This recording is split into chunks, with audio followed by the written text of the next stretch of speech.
Good morning and praise the Lord. ಶುಭೋದಯ ಮತ್ತು ದೇವರಿಗೆ ಮಹಿಮೆ. So glad that we could come to you this morning. ಈ ಮುಂಜಾನೆಯಲ್ಲಿ ನಿಮ್ಮ ಬಳಿಗೆ ಬಂದಿರುವಂತದ್ದು ಒಳ್ಳೆಯ ಸಂಗತಿ. Through Big J to worship Jesus. ಈ ಬಿಗ್ ಜೆ ಮೂಲಕವಾಗಿ ಕರ್ತನಾದ ಯೇಸುವನ್ನು ಆರಾಧಿಸುವುದಕ್ಕೆ. One and true only God. ಒಬ್ಬನೇ ಸತ್ಯ ದೇವರನ್ನು ಆರಾಧಿಸುವುದಕ್ಕೆ. Let's turn our Bibles to book of Daniel's. ದಾನಿಯೇಲನ ಪುಸ್ತಕಕ್ಕೆ ನಮ್ಮ ಸತ್ಯವೇದಗಳನ್ನು ತಿರುಗಿಸೋಣ. 3 verse 16 through 18. ಮೂರನೇ ಅಧ್ಯಾಯದ 16ರಿಂದ 18ನೇ ವಾಕ್ಯದವರೆಗೆ. Save time, we'll read it in Kannada. ನಾವು ಅದನ್ನು ಕನ್ನಡದಲ್ಲಿ ಓದಿಕೊಳ್ಳೋಣ. ಇದನ್ನು ಕೇಳಿ ಶದ್ರಕ್ ಮೇಷಕ್ ಅಬೇದ್ನೆಗೋ ಎಂಬುವರು ರಾಜನಿಗೆ, ನೆಬೂಕದ್ನೆಚ್ಚರನೇ, ಈ ವಿಷಯದಲ್ಲಿ ನಾವು ನಿನಗೆ ಏನು ಹೇಳಬೇಕಾಗಿಲ್ಲ. ಅರಸೆ, ನಾವು ಸೇವಿಸುವ ದೇವರಿಗೆ ಚಿತ್ತವಿದ್ದರೆ ಆತನು ಧಗಧಗನೆ ಉರಿಯುವ ಆವಿಗೆಯೊಳಗಿಂದ ನಮ್ಮನ್ನು ಬಿಡಿಸಬಲ್ಲನು. ಹೇಗೂ ನಿನ್ನ ಕೈಯಿಂದ ನಮ್ಮನ್ನು ಬಿಡಿಸುವನು. ಚಿತ್ತವಿಲ್ಲದಿದ್ದರೂ ರಾಜನೇ, ಇದು ನಿನಗೆ ತಿಳಿದಿರಲಿ, ನಾವು ನಿನ್ನ ದೇವರುಗಳನ್ನು ಸೇವಿಸುವುದಿಲ್ಲ, ನೀನು ನಿಲ್ಲಿಸಿದ ಬಂಗಾರದ ಪ್ರತಿಮೆಯನ್ನು ಪೂಜಿಸುವುದಿಲ್ಲ ಎಂದು ಉತ್ತರ ಕೊಟ್ಟರು.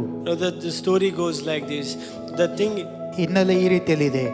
Shadrach and Meshach and Abednego was in the kingdom of Nebuchadnezzar. ನೆಬೂಕದ್ನೆಚ್ಚರನ ಒಂದು ರಾಜ್ಯದಲ್ಲಿ ಶದ್ರಕ್ ಮೇಷಕ್ ಅಬೇದ್ನೆಗೋ ಅವರು ಇದ್ದರು. And one fine day Nebuchadnezzar gets an idea to build a big long statue. ಒಂದು ದೊಡ್ಡ ಪ್ರತಿಮೆಯನ್ನ ಮಾಡುವಂತ ಒಂದು ಆಲೋಚನೆಯನ್ನ ನೆಬೂಕದ್ನೆಚ್ಚರನ ಒಂದು ದಿವಸ ಮಾಡುತ್ತಾನೆ. And he had this thing that golden statue needs to be worshipped. ಆ ಒಂದು ಬಂಗಾರದ ಪ್ರತಿಮೆಗೆ ಎಲ್ಲರೂ ಅಡ್ಡಬಿದ್ದು ಆರಾಧಿಸಬೇಕೆಂಬುದಾಗಿ ಆಜ್ಞೆ ಮಾಡುತ್ತಾನೆ. But there was 3 young guys who took the stand that they will not bow down and worship. ಆದರೆ ಅವರ ಮಧ್ಯದಲ್ಲಿ 3 ಜನ ಯವನಸ್ಥರು ನಾವು ಅದಕ್ಕೆ ಅಡ್ಡಬಿದ್ದು ಆರಾಧಿಸುವುದಿಲ್ಲ ಎಂಬುದಾಗಿ ಒಂದು ದೃಢ ನಿಶ್ಚಯ ಮಾಡಿಕೊಳ್ಳುತ್ತಾರೆ. And they came to a point that they were caught having not worshipping the idol, and they came before Nebuchadnezzar.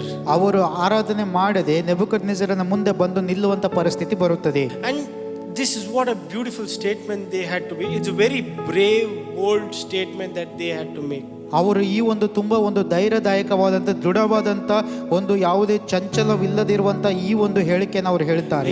They say, our God whom we serve is able to save us, but if he doesn't, still we will not bow down.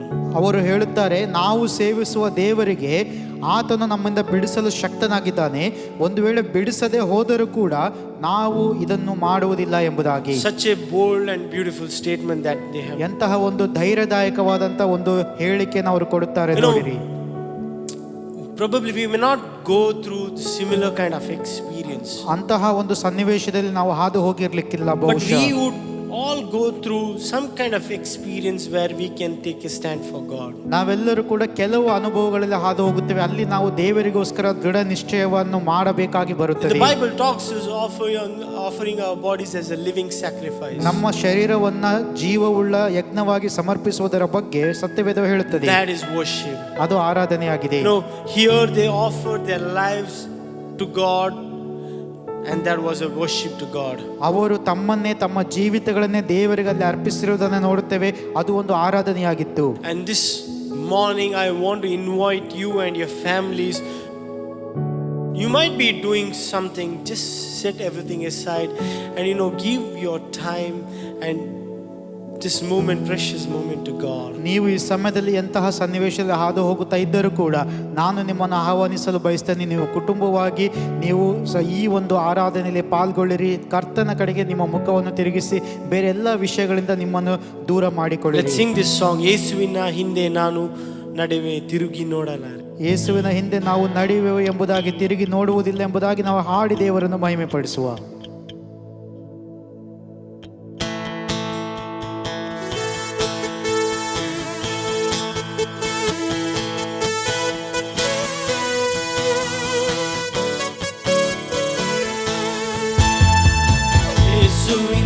ಹಿಂದೆ ನಾನು ನಡೆವೆ, ತಿರುಗಿ ನೋಡಲಾರೆ, ನಾ ತಿರುಗಿ ನೋಡಲಾರೆ. ಯೇಸುವಿನ ಹಿಂದೆ ನಾನು ನಡೆವೆ, ತಿರುಗಿ ನೋಡಲಾರೆ, ನಾ ತಿರುಗಿ ನೋಡಲಾರೆ. ಶಿಲುಬೆಯು ಮುಂದೆ ಲೋಕವು ಹಿಂದೆ, ಶಿಲುಬೆಯ ಮುಂದೆ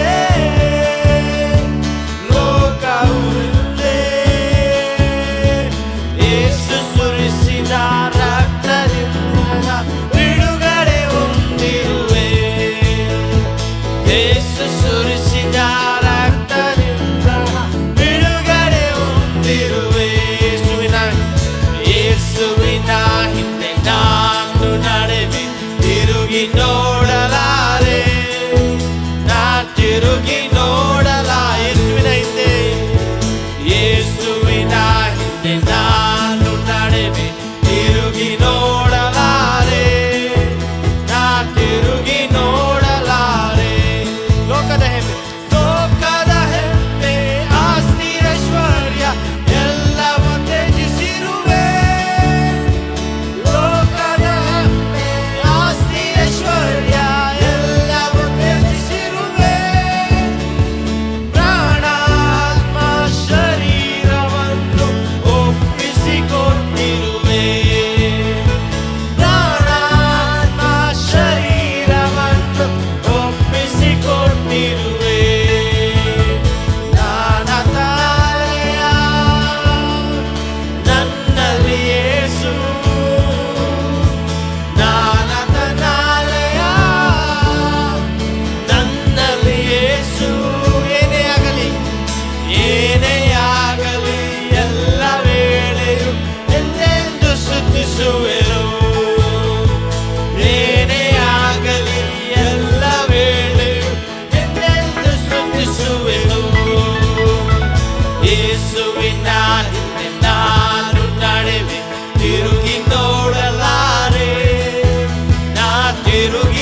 ಯೇಸುವಿನ ಹಿಂದೆ ನಾನು ನಡೆದೆ, ತಿರುಗಿ ನೋಡಲಾರೆ, ನಾ ತಿರುಗಿ ನೋಡಲಾರೆ. ಯೇಸುವಿನ ಹಿಂದೆ ನಾನು ನಡೆದೆ, ತಿರುಗಿ ನೋಡಲಾರೆ, ನಾ ತಿರುಗಿ ನೋಡಲಾರೆ. ಯೇಸುವಿನ ಹಿಂದೆ ನಾನು ನಡೆವೆ, ತಿರುಗಿ ನೋಡಲಾರೆ, ಓ ತಿರುಗಿ ನೋಡಲಾರೆ, ಓ पीछे नहीं मुड़ूंगा.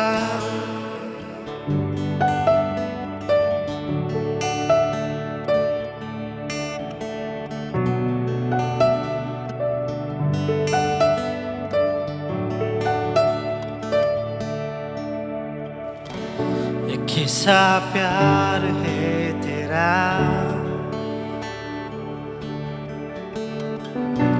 कि ऐसा तूने किया.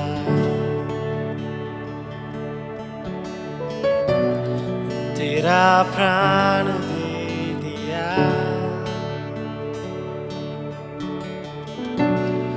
ताकि जीऊं मैं सदा.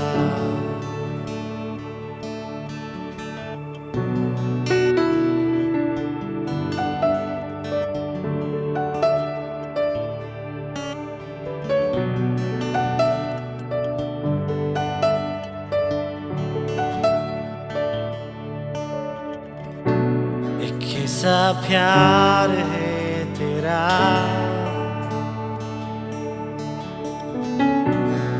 कि ऐसा तूने किया.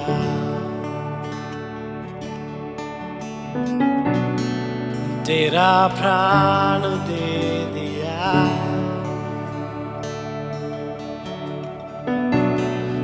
ताकि जीऊं मैं सदा.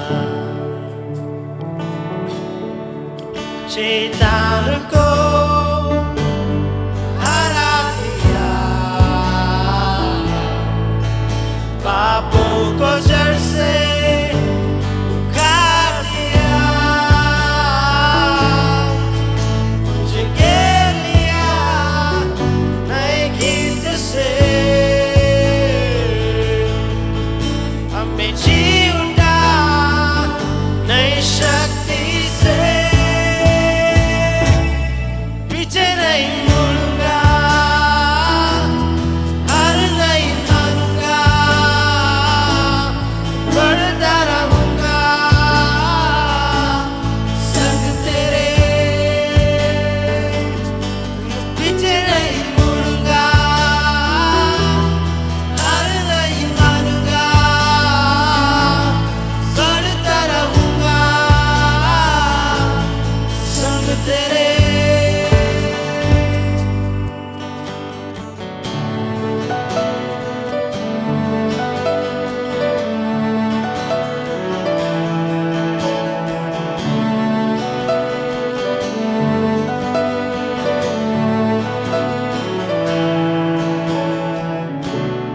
मेरी ओर से लड़ेगा,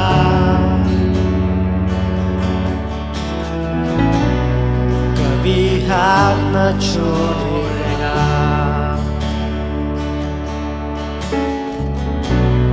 डर हटाकर बल लिया,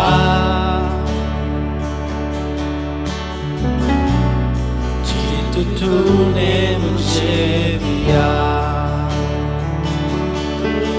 शैतान को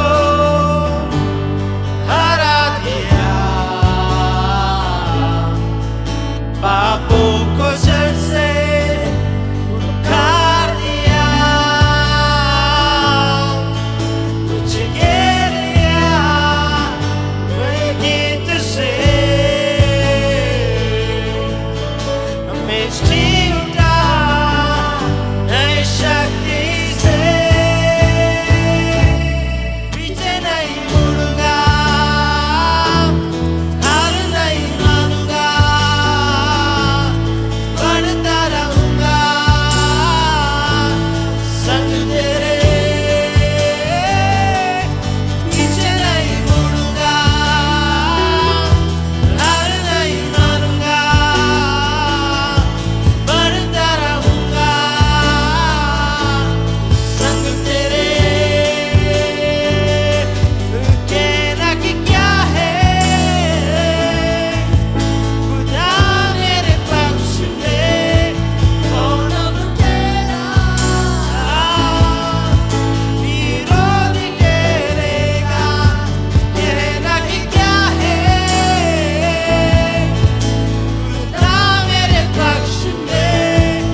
से लड़ेगा,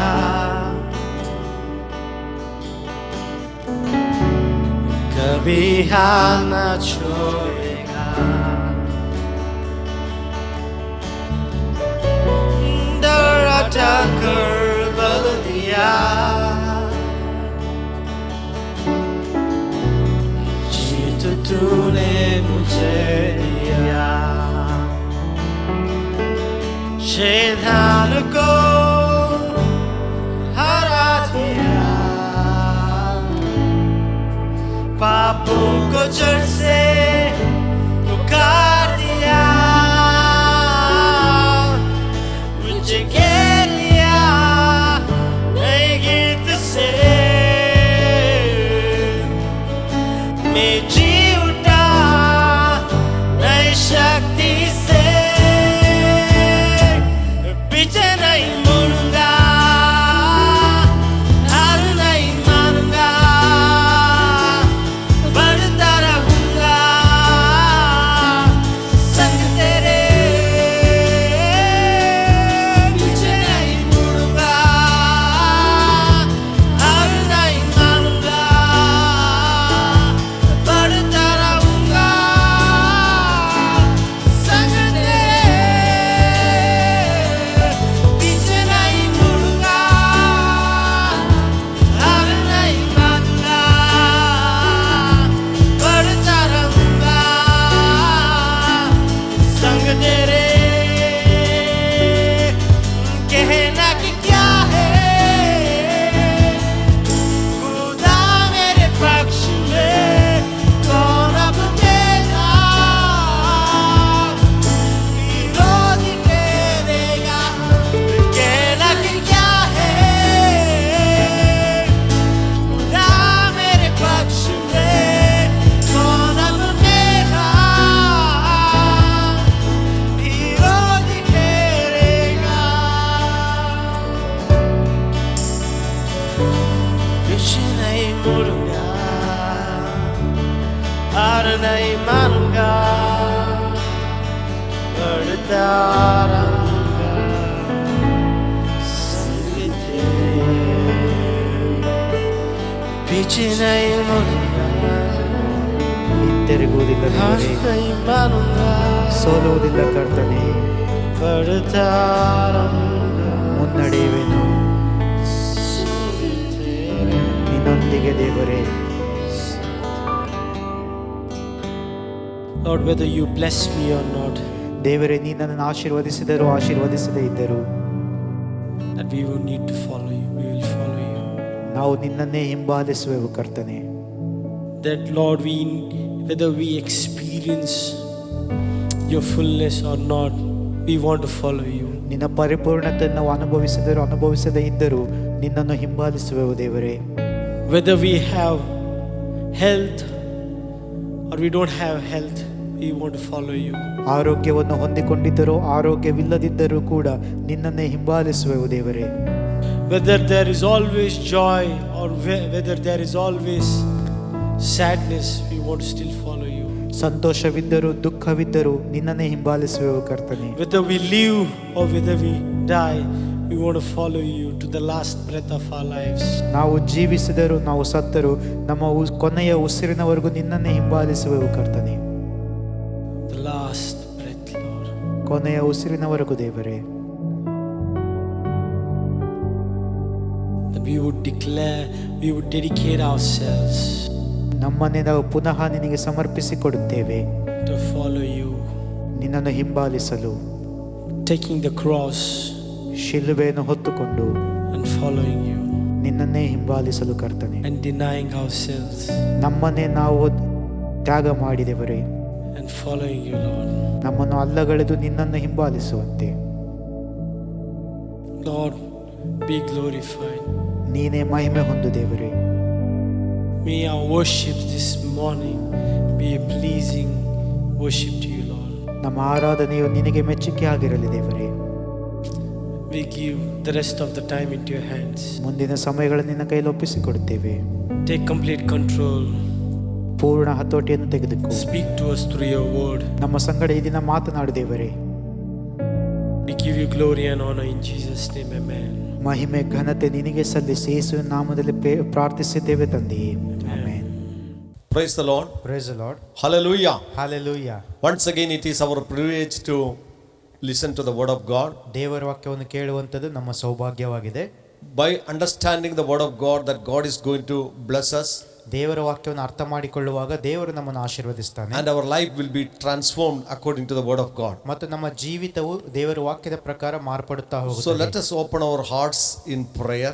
ಅದು ಪ್ರಾರ್ಥನೆ ಮಾಡುತ್ತಾ ನಮ್ಮ ಹೃದಯಗಳನ್ನು ನಾವು ತೆರೆಯೋಣ. Father, we ask you to enlighten our understanding as we meditate your scripture. ದೇವರೇ, ನಿನ್ನ ವಾಕ್ಯಗಳನ್ನು ನಾವು ಧ್ಯಾನಿಸುವಾಗ ನಮ್ಮ ಒಂದು ಆ ತಿಳುವಳಿಕೆಯನ್ನು ನೀನು ತೆರೆಯ ಮಾಡು ದೇವರೇ. Your word is spirit and life. ನಿನ್ನ ವಾಕ್ಯವು ಜೀವವು ಬೆಳಕು ಆಗಿದೆ. It brings healing to our body, soul and spirit. ಅದು ನಮ್ಮ ಆತ್ಮ ಪ್ರಾಣ ಶರೀರಗಳಿಗೆ ಸ್ವಸ್ಥತೆಯನ್ನು ತರುತ್ತದೆ. Lord, it gives us, Lord God, sound understanding and wisdom. ದೇವರೇ, ಅದು ಒಂದು ಒಂದು ತಿಳುವಳಿಕೆಯನ್ನು ಮತ್ತು ಜ್ಞಾನ ವಿವೇಕಗಳನ್ನು ನಮಗೆ ಒದಗಿಸುತ್ತದೆ. It will transform our entire life and lifestyle. ನಮ್ಮ ಜೀವನವನ್ನು ಜೀವನ ಶೈಲಿಯನ್ನು ಅದು ಮಾರ್ಪಡಿಸುತ್ತದೆ. In Jesus' name. ಯೇಸುವಿನ ನಾಮದಲ್ಲಿ ತಂದೆಯೇ. Last week I was sharing with you how to handle the sin in our churches. ಕಳೆದ ವಾರದಲ್ಲಿ ನಾನು ನಿಮ್ಮ ಸಂಗಡ ಹಂಚಿಕೊಳ್ಳುತ್ತಾ ಇದ್ದೆ ನಮ್ಮ ಸಭೆಗಳಲ್ಲಿ ಇರುವಂತಹ ಪಾಪಗಳನ್ನು ಯಾವ ರೀತಿ ನಾವು ವ್ಯವಹರಿಸಬೇಕು. Today I want to continue in letter, do not be deceived. ಈ ದಿನ ನಾನು ಅದನ್ನು ಮುಂದುವರಿಸಲು ಬಯಸ್ತೇನೆ. ಮೋಸ ಹೋಗಬೇಡಿರಿ. Do not be deceived. That is what one phrase that we come in the 1 Corinthians chapter 6. 1 ಕೊರಿಂಥ 6ನೇ ಅಧ್ಯಾಯದಲ್ಲಿ ಅದು ಒಂದು ಆ ವಾಕ್ಯವು ಬರುತ್ತದೆ, ವಂಚನೆಗೆ ಒಳಗಾಗಬೇಡಿರಿ ಎಂಬುದಾಗಿ. Turn with me to the 1 Corinthians chapter 6 verses 7 to 11. 1 ಕೊರಿಂಥ 6ನೇ ಅಧ್ಯಾಯದ 7ನೇ ವಾಕ್ಯದಿಂದ 11ನೇ ವಾಕ್ಯದವರೆಗೆ ನಾವು ಓದಿಕೊಳ್ಳೋಣ. Now therefore it is already an utter failure for you that you go to law against one another. Why do you not rather accept wrong? Why do you not rather let yourselves be cheated? No, you yourself do wrong and cheat, and do these things to your brethren. Do you not know that the unrighteous will not inherit the kingdom of God? Do not be deceived. Neither fornicators, nor idolaters, nor adulterers, nor homosexuals, nor sodomites, nor thieves, nor covetous, nor drunkards, nor revilers, nor extortioners will inherit the kingdom of God. And such were some of you, but you were washed, but you were sanctified, but you were justified in the name of the Lord Jesus by the Spirit of our God. 6ನೇ ವಾಕ್ಯದಿಂದ ಮೊದಲುಗೊಂಡು ಸಹೋದರನು ಸಹೋದರನ ಮೇಲೆ ವ್ಯಾಜ್ಯವಾಡುವುದು ಅಲ್ಲದೆ ಅದನ್ನು ಕ್ರಿಸ್ತ ಭಕ್ತರಲ್ಲದವರ ಮುಂದೆ ತೆಗೆದುಕೊಂಡು ಹೋಗುವುದು ಸರಿಯೋ? ನಿಮ್ಮಲ್ಲಿ ವ್ಯಾಜ್ಯವಾಡುವುದೇ ನೀವು ಸೋತವರೆಂಬುದಕ್ಕೆ ಗುರುತು. ಅದಕ್ಕಿಂತ ಅನ್ಯಾಯವನ್ನು ಯಾಕೆ ಸಹಿಸಬಾರದು? ಆಸ್ತಿಯ ನಷ್ಟವನ್ನು ಯಾಕೆ ತಾಳಬಾರದು? ಆದರೆ ನೀವು ಅನ್ಯಾಯ ಮಾಡುತ್ತೀರಿ, ಆಸ್ತಿಯನ್ನು ಅಪಹರಿಸುತ್ತೀರಿ, ಸಹೋದರರಲ್ಲಿಯೇ ಹೀಗೆ ಮಾಡುತ್ತೀರಿ. ಅನ್ಯಾಯಗಾರರು ದೇವರ ರಾಜ್ಯಕ್ಕೆ ಬಾಧ್ಯರಾಗುವುದಿಲ್ಲವೆಂಬುದು ನಿಮಗೆ ತಿಳಿಯದು. ಮೋಸ ಹೋಗಬೇಡಿರಿ. ಜಾರರು, ವಿಗ್ರಹ ಆರಾಧಕರು, ವ್ಯಭಿಚಾರಿಗಳು, ವಿಟರು, ಪುರುಷಗಾಮಿಗಳು, ಕಳ್ಳರು, ಲೋಭಿಗಳು, ಕುಡಿಕರು, ಬೈಯುವವರು, ಸುಲುಕೊಳ್ಳುವವರು ಇವರೊಳಗೆ ಒಬ್ಬರಾದರೂ ದೇವರ ರಾಜ್ಯಕ್ಕೆ ಬಾಧ್ಯರಾಗುವುದಿಲ್ಲ. ನಿಮ್ಮಲ್ಲಿ ಕೆಲವರು ಅಂಥವರಾಗಿದ್ದೀರಿ. ಆದರೂ ಕರ್ತನಾದ ಯೇಸು ಕ್ರಿಸ್ತನ ಹೆಸರಿನಲ್ಲಿಯೂ ನಮ್ಮ ದೇವರ ಆತ್ಮದಲ್ಲಿಯೂ ತೊಳಕೊಂಡಿದ್ದೀರಿ. ದೇವಜನರಾದಿರಿ, ನೀತಿವಂತರೆಂಬ ನಿರ್ಣಯವನ್ನು ನೀವು ಹೊಂದಿದಿರಿ. Okay. In that particular words we have read, there it says, do not be deceived. ನಾವು ಓದಿದಂತೆ ಈ ವಾಕ್ಯ ಭಾಗದಲ್ಲಿ ಒಂದು ಶಬ್ದವನ್ನು ನೋಡುತ್ತೇವೆ, ಮೋಸ ಹೋಗಬೇಡಿರಿ. Do not be deceived. ಮೋಸ ಹೋಗಬೇಡಿರಿ. Neither fornicators, nor idolaters, nor adulterers, nor homosexuals, nor sodomites will never inherit the kingdom of God. ಜಾರರು, ವಿಗ್ರಹಾರಾಧಕರು, ವ್ಯಭಿಚಾರಿಗಳು, ವಿಟರು, ಪುರುಷಗಾಮಿಗಳು ಇವರಲ್ಲಿ ಒಬ್ಬರಾದರೂ ದೇವರ ರಾಜ್ಯಕ್ಕೆ ಬಾಧ್ಯರಾಗುವುದಿಲ್ಲ. Apostle Paul is still dealing with the issues that is prevailing in the church of God. ಆ ದೇವರ ಸಭೆಯಲ್ಲಿ ಇದ್ದಂತಹ ಪಾಪಗಳ ವಿಷಯದಲ್ಲಿ ಅಪೊಸ್ತಲನಾದ ಪೌಲನಲ್ಲಿ ವ್ಯವಹರಿಸುವುದನ್ನು ನಾವು ನೋಡ್ತೇವೆ. And there are two main issues that is mentioned in this entire chapter. ಈ ಇಡೀ ಅಧ್ಯಾಯದಲ್ಲಿ ಎರಡು ಪ್ರಾಮುಖ್ಯವಾದಂತಹ ಒಂದು ವಿಷಯಗಳನ್ನ ಅಲ್ಲಿ ಹೇಳಲಾಗಿದೆ. First of all, that they are cheating and doing wrong with one to another believers in the church. ಮೊದಲನೇದಾಗಿ ಸಭೆಯಲ್ಲಿರುವ ವಿಶ್ವಾಸಿಗಳು ಒಬ್ಬರಿಗೊಬ್ಬರು ಅವರು ಮೋಸ ವಂಚನೆಯನ್ನು ಮಾಡುತ್ತಾ ಇದ್ದರು. And then they are taking the people were wronged by them, they are taking the people to the court. ಮತ್ತೆ ಎರಡನೇದಾಗಿ ತಪ್ಪು ಮಾಡಿದವರನ್ನು, ಅವರಿಗೆ ಮೋಸ ಮಾಡಿದವರನ್ನು ಅವರು ಒಂದು ಕೋರ್ಟಿಗೆ, ನ್ಯಾಯಸ್ಥಾನಕ್ಕೆ ತೆಗೆದುಕೊಂಡು ಹೋಗ್ತಾ ಇದ್ದರು. I know this is in the one church. ಇದು ಒಂದೇ ಸಭೆ. I know there are people that were cheating others And the offended people, they are taking people to the court. ಯಾರು ಮೋಸಕ್ಕೆ ಒಳಗಾಗಿದ್ದಾರೋ, ಯಾರು ಅದರ ನೋವಿಗೆ ಒಳಗಾಗಿದ್ದಾರೋ ಅವರು ಮತ್ತೊಬ್ಬರನ್ನ ಕೋರ್ಟಿಗೆ ತೆಗೆದುಕೊಂಡು ಹೋಗ್ತಾ ಇದ್ದಾರೆ. And you can understand the situation of the church. ಈ ಸಭೆಯ ಸನ್ನಿವೇಶವನ್ನು ಅರ್ಥ ಮಾಡಿಕೊಳ್ಳಿ. ಈಗ When they come to worship the Lord, ಅವರು ದೇವರನ್ನು ಆರಾಧಿಸೋದಕ್ಕೆ ಬರುವಾಗ they cannot speak to one another, they cannot face one another. ಒಬ್ಬರಿಗೊಬ್ಬರು ಅವರು ಚೆನ್ನಾಗಿ ಮಾತನಾಡಲಾಗುವುದಿಲ್ಲ, ಒಬ್ಬರ ಮುಖವನ್ನೊಬ್ಬರು ನೋಡಲಾಗುವುದಿಲ್ಲ. There is guilt prevailing in their lives. ಅವರ ಜೀವಿತಗಳಲ್ಲಿ ಒಂದು ಅಪರಾಧ ಮನೋಭಾವನೆ ನಿರಂತರವಾಗಿದೆ. And also as a result, what happened, their enmity prevailed. ಅದರ ನಿಮಿತ್ತವಾಗಿ ವೈರತ್ವವನ್ನು ನಾವು ನೋಡುತ್ತೇವೆ. I know that is the condition of the church. ಅದು ಸಭೆಯ ಒಂದು ಪರಿಸ್ಥಿತಿ. And also that Paul is not telling that you should not go to, that is not the idea here, is that you are doing wrong, you are cheating one another. ಪೌಲನು ಇಲ್ಲಿ ನೀವು ಅದನ್ನು ಮಾಡಬಾರದು ಎಂಬುದಾಗಿ ಹೇಳ್ತಾ ಇದ್ದಾನೆ, ನೀವು ಒಬ್ಬರಿಗೊಬ್ಬರು ಮೋಸ ಮಾಡಿ ವಂಚನೆ ಮಾಡುತ್ತಾ ಇದ್ದೀರಿ ಎಂಬುದಾಗಿ. I know these are the work of unrighteousness. ಇವೆಲ್ಲವೂ ಅನೀತಿಯ ಒಂದು ಕಾರ್ಯಗಳು. That is why these verses, no, there is really connecting the entire chapter. ಇದು ಇಡೀ ಅಧ್ಯಾಯಕ್ಕೆ ಈ ವಾಕ್ಯವು ಅದು ಒಂದು ಸಂಪರ್ಕವನ್ನು ಹೊಂದಿಸುತ್ತದೆ. So one thing, that main issue is that people are cheating and doing wrong in the church. ಮೊದಲನೇದಾಗಿ ಸಭೆಯಲ್ಲಿ ಜನರು ಮೋಸ ಮಾಡುತ್ತಾ ಇದ್ದಾರೆ, ವಂಚನೆ ಮಾಡುತ್ತಾ ಇದ್ದಾರೆ. They are the people who are called saints, who are called the born again believers. ಹೊಸದಾಗಿ ಹುಟ್ಟಿದವರೆಂಬ ಹೆಸರುಳ್ಳವರು, ಭಕ್ತರು ಎಂಬುದಾಗಿ ಹೆಸರಿಡುವಂತ ಜನರು. And then that they do wrong with one another. ಆದರೂ ಅವರು ಒಬ್ಬರ ಸಂಗಡ ಒಬ್ಬರು ಮೋಸ ಮಾಡುತ್ತಾ ಇದ್ದಾರೆ. And the second issue that is mentioned here is that they are using their bodies only just for pleasure and sin. ಮತ್ತು ಇನ್ನೊಂದು ಸಂಗತಿ, ಅವರು ತಮ್ಮ ದೇಹವನ್ನು ಒಂದು ಭೋಗಗಳಿಗೋಸ್ಕರ, ಪಾಪಕ್ಕೋಸ್ಕರ ಉಪಯೋಗಿಸ್ತಾ ಇರೋದನ್ನು ನಾವು ನೋಡುತ್ತೇವೆ. I know that we will consider later, but it says that they are using their body entirely for eating and drinking. ಅವರು ತಿನ್ನುವುದಕ್ಕೂ ಕುಡಿಯುವುದಕ್ಕೂ ತಮ್ಮ ಶರೀರವನ್ನು ಉಪಯೋಗಿಸ್ತಾ And ಇದ್ದಾರೆ. they were using their body for sexual immorality. ಮತ್ತು ಲೈಂಗಿಕ ಅನೈತಿಕತೆಗೆ ತಮ್ಮ ದೇಹವನ್ನು ಉಪಯೋಗಿಸ್ತಾ ಇದ್ದಾರೆ. Paul says these things are acts of unrighteousness. ಪೌಲನು ಸ್ಪಷ್ಟಪಡಿಸ್ತಾನೆ, ಈ ಸಂಗತಿಗಳು ಒಂದು ಅನೀತಿಯ ಕಾರ್ಯಗಳು. Doing wrong to other people, it is unrighteous work. ಮತ್ತೊಬ್ಬರಿಗೆ ಮೋಸ ಮಾಡುವುದು ಅದು ಒಂದು ಅನೀತಿಯ ಕಾರ್ಯ. So there, as per the word of God, ದೇವರ ವಾಕ್ಯದ ಪ್ರಕಾರ there what he says, ಅಲ್ಲಿ ಏನು ಹೇಳಲ್ಪಡುತ್ತದೆ, verse 9 says, do you not know that the unrighteous will not inherit the kingdom of God? 9ನೇ ವಾಕ್ಯ, ಅನೀತಿವಂತರು ದೇವರ ರಾಜ್ಯಕ್ಕೆ ಬಾಧ್ಯರಾಗುವುದಿಲ್ಲವೆಂಬುದು ನಿಮಗೆ ತಿಳಿಯದು. Do not be deceived, neither fornicators, nor idolaters, nor adulterers, nor homosexuals, nor sodomites, nor thieves, nor covetous, nor drunkards, nor revilers, nor extortioners will inherit the kingdom of God. ಮೋಸ ಹೋಗಬೇಡಿರಿ, ಜಾರರು, ವಿಗ್ರಹ ಆರಾಧಕರು, ವ್ಯಭಿಚಾರಿಗಳು, ವಿಟರು, ಪುರುಷಗಾಮಿಗಳು, ಕಳ್ಳರು, ಲೋಭಿಗಳು, ಕುಡಿಕರು, ಬೈಯುವವರು, ಸುಲುಕೊಳ್ಳುವವರು ಇವರೊಳಗೆ ಒಬ್ಬರಾದರೂ ದೇವರ ರಾಜ್ಯಕ್ಕೆ ಬಾಧ್ಯರಾಗುವುದಿಲ್ಲ. So these are Paul stating it very clear, because some of the issue that is prevailing in the Corinthian church, these are the issues in the church of God. ಪೌಲನು ಈ ವಿಷಯಗಳನ್ನು ಯಾಕೆ ಹೇಳುತ್ತಾ ಇದ್ದಾನೆಂದರೆ, ಕೊರಿಂಥ ಸಭೆಯಲ್ಲಿ ಇಂತಹ ಕೆಲವೊಂದು ವಿಷಯಗಳಲ್ಲಿ ಸಿಲುಕಿಕೊಂಡವರು ಇದ್ದರು. Doing wrong to others means that they are stealing somebody's, or that covetousness. These are the cause for deceiving or cheating others. ಮತ್ತೊಬ್ಬರಿಗೆ ಮೋಸ ಮಾಡುವುದು, ಅನ್ಯಾಯ ಮಾಡುವುದು, ಕಳ್ಳತನ, ಲೋಭತನ ಇವೆಲ್ಲವೂ ಕೂಡ ಅಲ್ಲಿ ಇರುವುದನ್ನು ನಾವು ಕಾಣುತ್ತೇವೆ.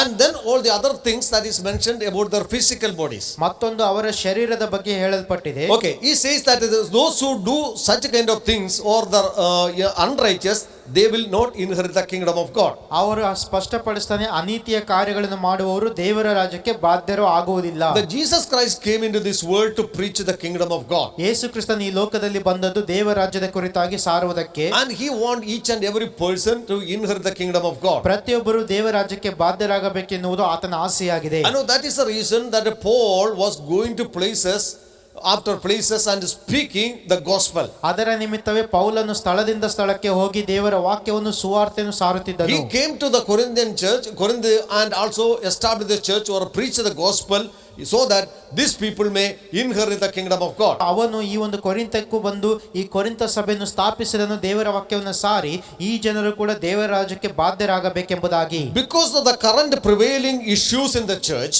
ಆದರೆ ಈಗ ಸಭೆಯಲ್ಲಿ ಎದುರಿಸುತ್ತಿರುವಂತಹ ಸಮಸ್ಯೆಗಳ ನಿಮಿತ್ತವಾಗಿ Paul reminding them or telling categorically, do you not know the unrighteous will not inherit the kingdom of God? ಪೌಲನ್ ಅವರಿಗೆ ಸ್ಪಷ್ಟಪಡಿಸ್ತಾ ಇದ್ದಾನೆ, ಆ ಅನ್ಯಾಯಗಾರರು ದೇವರ ರಾಜ್ಯಕ್ಕೆ ಬಾಧ್ಯರಾಗುವುದಿಲ್ಲವೆಂಬುದು ನಿಮಗೆ ತಿಳಿಯದು. he is not speaking to the people outside the church of God. ಸಭೆಯಿಂದ ಹೊರಗೆ ಇರುವವರ ಬಗ್ಗೆ ಆತನು ಮಾತನಾಡುತ್ತಾ ಇಲ್ಲ. But now he is speaking clearly to the believers, those who are attending the church, who are worshiping the Lord in the same church. ಅದೇ ಸಭೆಗೆ ಬಂದು ಅದೇ ಸಭೆಯಲ್ಲಿ ದೇವರನ್ನು ಆರಾಧಿಸುತ್ತಾ ಇರುವಂತ ವಿಶ್ವಾಸಿಗಳ ಸಂಗಡ ಈ ಮಾತುಗಳನ್ನು ಆತನು ಹೇಳುತ್ತಾ ಇದ್ದಾನೆ. And says, do not be deceived. ಮೋಸ ಹೋಗಬೇಡಿರಿ ಎಂಬುದಾಗಿ ಹೇಳುತ್ತಾ ಇದ್ದಾನೆ.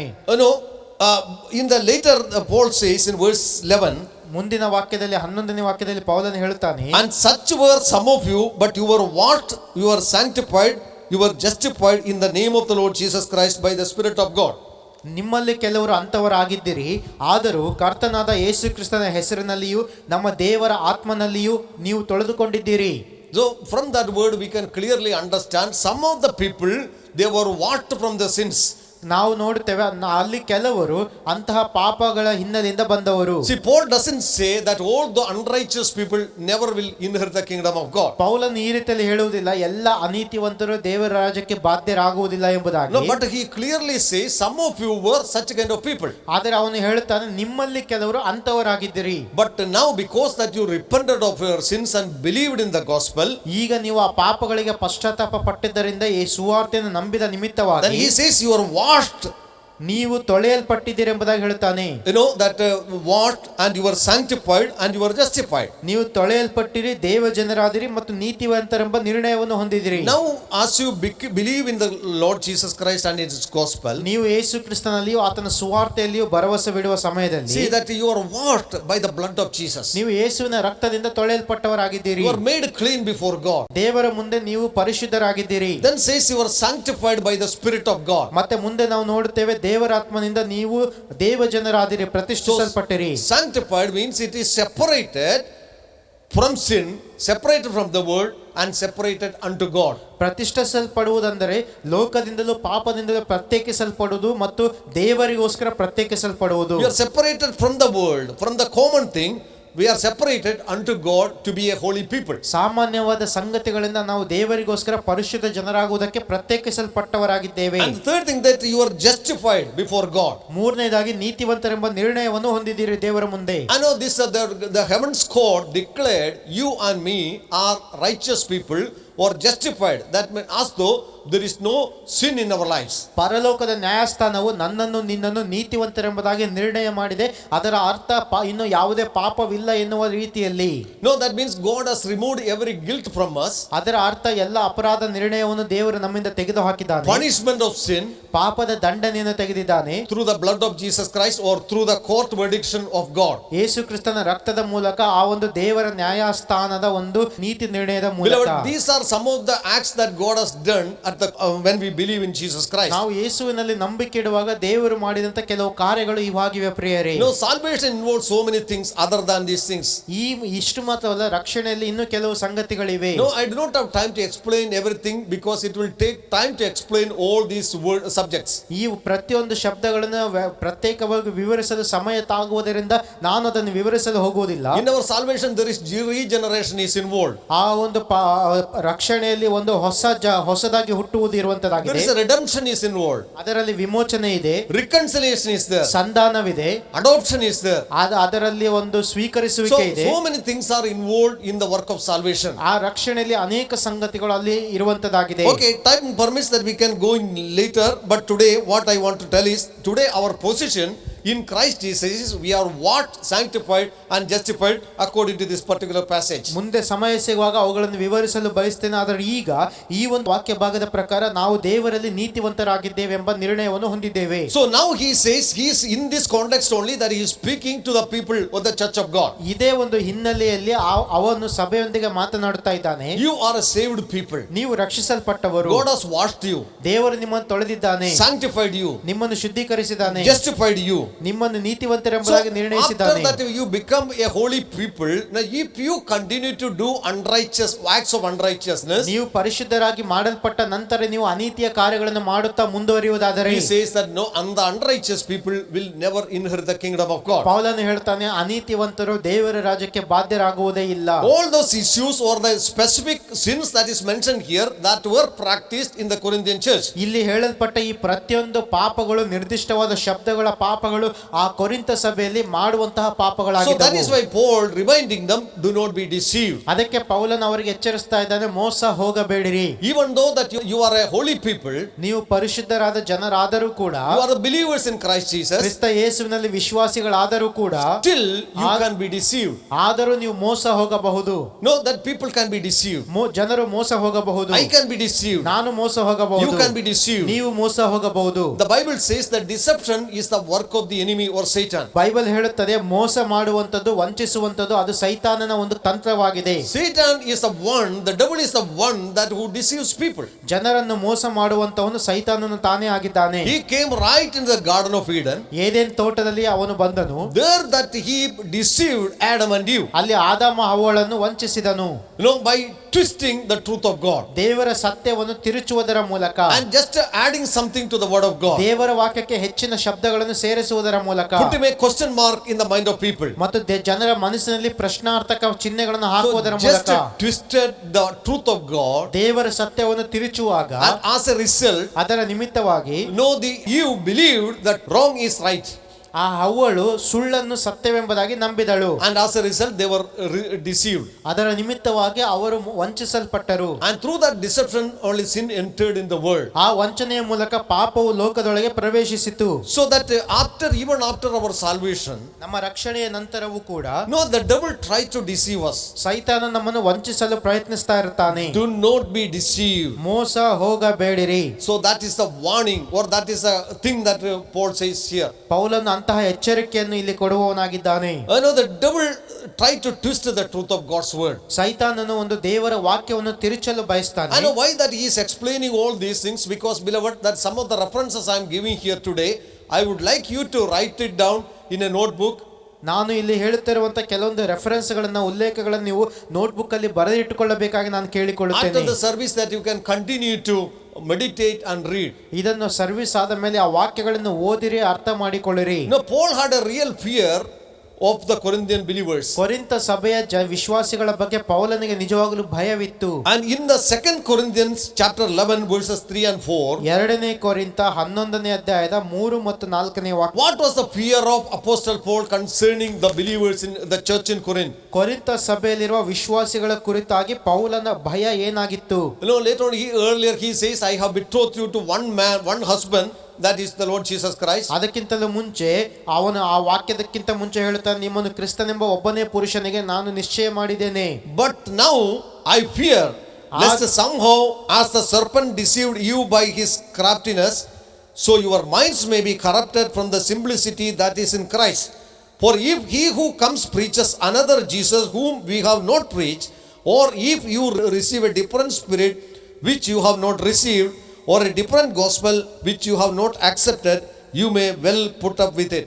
ಆದರೆ ಹೇಗೆ ಹವ್ವಳು ಸರ್ಪದ ಕುಯುಕ್ತಿಗೆ ಒಳಬಿದ್ದು ಮೋಸ ಹೋದಳೋ, ಹಾಗೆಯೇ ನಿಮ್ಮ ಮನಸ್ಸು ಕ್ರಿಸ್ತನ ವಿಷಯದಲ್ಲಿರಬೇಕಾದ ಯಥಾರ್ಥತ್ವವನ್ನು, ಪಾತಿವ್ರತ್ಯವನ್ನು ಬಿಟ್ಟು ಕೆಟ್ಟು ಹೋದೀತೆಂದು ನನಗೆ ಭಯ ಉಂಟು. ಯಾಕೆಂದರೆ ನಾವು ಪ್ರಸಿದ್ಧಿ ಪಡಿಸದಿದ್ದ ಮತ್ತೊಬ್ಬ ಯೇಸುವನ್ನು ನಿಮ್ಮ ಬಳಿಗೆ ಬರುವವರು ಪ್ರಕಟಿಸುವಾಗಲೂ, ನೀವು ಹೊಂದದೇ ಇದ್ದ ಬೇರೆ ವಿಧವಾದ ಆತ್ಮ ಪ್ರೇರಣೆಯನ್ನು ಹೊಂದುವಾಗಲೂ, ಅವಿಲಂಬಿಸದೇ ಇದ್ದ ಬೇರೊಂದು ಸುವಾರ್ತೆಯನ್ನು ಕೇಳುವಾಗಲೂ ನೀವು ಸಹಿಸಿಕೊಳ್ಳುತ್ತಿರುವುದು ಬಹು ಆಶ್ಚರ್ಯವಾಗಿದೆ. What Paul says is, many people have come and preached a different gospel. ಇಲ್ಲಿ ಪೌಲನು ಹೇಳ್ತಾ ಇದ್ದಾನೆ, ಅನೇಕರು ಬಂದು ಬೇರೆ ಒಂದು ಸುವಾರ್ತೆಯನ್ನು ಸಾರಿದ್ದಾರೆ. In 1 Corinthians chapter 4 reminds us that there were many instructors or the teachers for the church.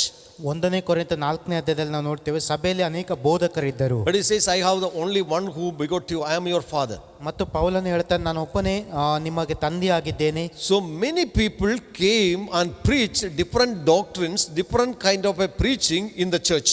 ಅನೇಕರು ಬಂದು ಬೇರೆ ಬೇರೆ ವಿಧವಾದ ಸುವಾರ್ತೆ ಮತ್ತು ಬೇರೆ ಬೇರೆ ವಿಧವಾದ ಬೋಧನೆಯನ್ನು ಬೋಧಿಸಿದರು. And as a result, what happened, that they have accepted another Jesus whom Paul did not preach. ಅದರ ನಿಮಿತ್ತವಾಗಿ ಪೌಲನು ಬೋಧಿಸದೇ ಇರುವಂತ ಬೇರೊಂದು ಯೇಸುವಿನ ಬೋಧನೆಯನ್ನು ಅವರು ಸ್ವೀಕರಿಸಿಕೊಂಡರು. That means the person who crucified on the cross, ಅದರ ಅರ್ಥ ಶಿಲುಬೆ ಮೇಲೆ ಹಾಕಲ್ಪಟ್ಟ ಯೇಸು, the Son of God, ದೇವಕುಮಾರನು, and his nature or his character or his work is already distorted by the evil wrong teachers. ಆತನ ಬೋಧನೆ, ಜೀವನ ಮತ್ತು ಆತನ ಒಂದು ವಿಷಯವಾದ ಸಂಗತಿಗಳನ್ನ ಈ ಸುಳ್ಳು ಬೋಧಕರು ತಿರುಚಿ ಅದನ್ನು ಹೇಳುತ್ತಾ ಇದ್ದರು. They were not speaking speaking any different Christ, but they are speaking about the different things that is, not the pure gospel that is preached by Paul. ಮತ್ತೊಬ್ಬ ಯೇಸು ಎಂಬುದಾಗಿ ಹೇಳುವಾಗ ಬೇರೆ ಯಾವುದೋ ಯೇಸುವಿನ ಬಗ್ಗೆ ಅಲ್ಲ, ಆದರೆ ಯೇಸು ಕ್ರಿಸ್ತನ ವಿಷಯವಾದಂಥ ಪೌಲನು ಹೇಳಿದಂಥ ಸಂಗತಿಗಳನ್ನು ತಿರುಚಿ ಬೇರೆ ವಿಧವಾದ ಬೋಧನೆಯನ್ನು ಕೊಡುತ್ತಾ ಇದ್ದರು. And a different spirit which you have not received.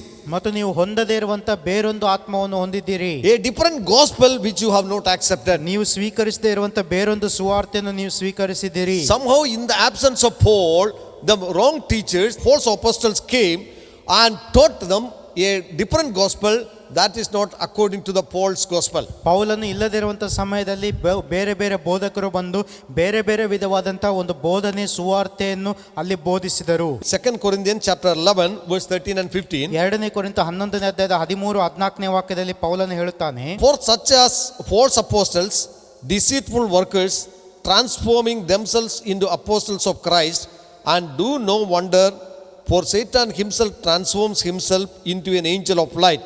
Therefore, it is no great thing if his ministers also transform themselves in the ministers of righteousness, whose end will be according to their works. ಆದರೆ ಅಂಥವರು ಸುಳ್ಳು ಅಪೋಸ್ತಲರು, ಮೋಸಗಾರರಾದ ಕೆಲಸದವರು, ಕ್ರಿಸ್ತನ ಅಪೋಸ್ತಲರಾಗಿ ಕಾಣಿಸುವುದಕ್ಕೆ ವೇಷ ಹಾಕಿಕೊಳ್ಳುವವರಾಗಿದ್ದಾರೆ. ಇದೇನು ಆಶ್ಚರ್ಯವಲ್ಲ, ಸೈತಾನನು ತಾನೇ ಪ್ರಕಾಶ ರೂಪವುಳ್ಳ ದೇವದೂತನ ವೇಷವನ್ನು ಹಾಕಿಕೊಳ್ಳುವಾಗ ಅವನ ಸೇವಕರು ಸಹ ನೀತಿಗೆ ಸೇವಕರಾಗಿ ಕಾಣಿಸುವುದಕ್ಕೆ ವೇಷ ಹಾಕಿಕೊಳ್ಳುವುದು ದೊಡ್ಡದಲ್ಲ. ಅವರ ಅಂತ್ಯ ಅವಸ್ಥೆಯು ಅವರ ಕೃತ್ಯಗಳಿಗೆ ತಕ್ಕ ಹಾಗೆಯೇ ಆಗುವುದು. From this passage that we can understand what actually that Paul was dealing in the church. ಸಭೆಯಲ್ಲಿ ಪೌಲನು ಯಾವುದನ್ನು ವ್ಯವಹರಿಸ್ತಾ ಇದ್ದಾನೆ ಎಂಬುದಾಗಿ ಈ ವಾಕ್ಯದಿಂದ ನಮಗೆ ಗೊತ್ತಾಗುತ್ತದೆ. The presence of false apostles in the church. ಸಭೆಯಲ್ಲಿದ್ದಂಥ ಸುಳ್ಳು ಪ್ರವಾದಿಗಳು, Their teaching in the church. ಸುಳ್ಳು ಅಪೊಸ್ತಲರು, ಅವರ ಬೋಧನೆಗಳು That has influenced this church. ಈ ಸಭೆಯ ಮೇಲೆ ಪ್ರಭಾವವನ್ನು ಬೀರಿತ್ತು. That has deceived this church. ಸಭೆಯನ್ನು ಮೋಸಪಡಿಸಿತ್ತು. And so they say that because of the wrong kind of teaching and wrong doctrine, this church was affected. ಅವರ ಒಂದು ಸುಳ್ಳು ಬೋಧನೆ ಮತ್ತು ಸುಳ್ಳು ವಿಧವಾದಂಥ ವಂಚನೆಯ ಒಂದು ಬೋಧನೆಗೆ ಅನುಗುಣವಾಗಿ ಈ ಸಭೆಯಲ್ಲಿ ಒಂದು ಮೋಸಕರ ಸಂಗತಿಗಳು ನಡೆದಿದ್ದವು. Now Paul, the true apostle who was called by God, ಪೌಲನು ದೇವರಿಂದ ಕರೆಯಲ್ಪಟ್ಟ ನಿಜ ಅಪೊಸ್ತಲನು, who got the message from the Lord, ದೇವರಿಂದ ಸಂದೇಶವನ್ನು ಹೊಂದಿದವನು, his message and everything is very clearly recorded in the Bible. ಅವನ ಸಂದೇಶವು, ಅವನ ವಾಕ್ಯವು ಬೈಬಲ್ ಅಲ್ಲಿ ಸ್ಪಷ್ಟವಾಗಿ ಬರೆಯಲ್ಪಟ್ಟಿದೆ. And we do not know what kind of a thing that these people were teaching to them. ಆದರೆ ಈ ಸುಳ್ಳು ಅಪೊಸ್ತಲರು ಏನು ಕಲಿಸ್ತಾ ಇದ್ದಾರೆ ಎಂಬುದನ್ನು ನಮಗೆ ಗೊತ್ತಿಲ್ಲ. But by their cleverly or that deceitful teaching, what happened that some of the people were deceived in the church. ಆದರೆ ಅವರ ಜ್ಞಾನ ವಿವೇಕಗಳ ವಂಚನೆಯ ಕುಯುಕ್ತಿಗೆ ಬಿದ್ದು, ಬೋಧನೆಗೆ ಬಿದ್ದು ಜನರು ಮೋಸ ಹೋಗಿರುವುದನ್ನು ನಾವು ಕಾಣುತ್ತೇವೆ.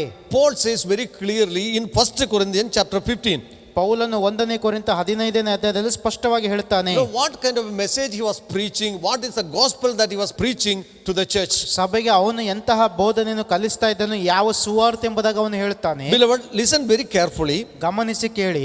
And know then only that we will understand how this church was affected by the wrong doctrine. ಆಗ ಮಾತ್ರ ನಮಗೆ ಗೊತ್ತಾಗುತ್ತದೆ ಈ ಸಭೆಯು ಸುಳ್ಳು ಬೋಧನೆಯಿಂದ ಯಾವ ರೀತಿ ಒಂದು ಮೋಸಕ್ಕೆ ಒಳಗಾಗಿತ್ತೆಂಬುದಾಗಿ. Believers can be deceived. ವಿಶ್ವಾಸಿಗಳು ಕೂಡ ಮೋಸ ಹೋಗಬಹುದು. And so that is why Paul says do not be deceived. ಅದಕ್ಕೆ ಪೌಲನು ಹೇಳ್ತಾ ಇದ್ದಾನೆ, ಮೋಸ ಹೋಗಬೇಡಿರಿ. I know he had a fear that the people Corinthian church may be deceived by the devil and his tricks.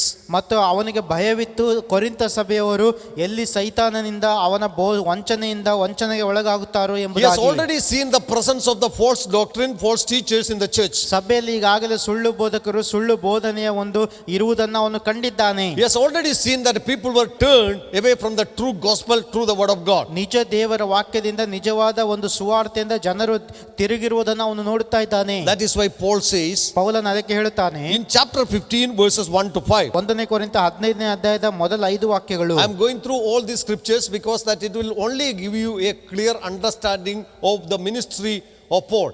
ಪೌಲನ ಸೇವೆ ಕುರಿತಾದ ಸ್ಪಷ್ಟತೆಯನ್ನು ಕೊಡುವುದರಿಂದ ಈ ವಾಕ್ಯ ಭಾಗಗಳನ್ನು ನಾನು ಓದುತ್ತಾ ಇದ್ದೇನೆ. 1 Corinthians chapter 15 verses 1 to 5. 1 ಕೊರಿಂಥ 15ನೇ ಅಧ್ಯಾಯದ ಮೊದಲ 5 ವಾಕ್ಯಗಳು. Moreover, brethren, I declare to you the gospel which I preached to you. ಸಹೋದರರೇ, ನಾನು ನಿಮಗೆ ತಿಳಿಸಿದ ಸುವಾರ್ತೆಯನ್ನು ನಿಮ್ಮ ನೆನಪಿಗೆ ತರುತ್ತೇನೆ. Which also you received and in which you stand. ನೀವು ಅದನ್ನು ಸ್ವೀಕರಿಸಿದಿರಿ, ಅದರಲ್ಲಿ ನಿಂತಿದ್ದೀರಿ. By which also you are saved. ಅದರ ಮೂಲಕ ನೀವು ರಕ್ಷಣೆಗೆ ಹೊಂದಿದ್ದೀರಿ. If you hold fast that word which I preached to you. ನಾನು ನಿಮಗೆ ತಿಳಿಸಿದ ಸುವಾರ್ತೆಯನ್ನು ನೀವು ಗಟ್ಟಿಯಾಗಿ ಹಿಡಿದುಕೊಂಡರೆ.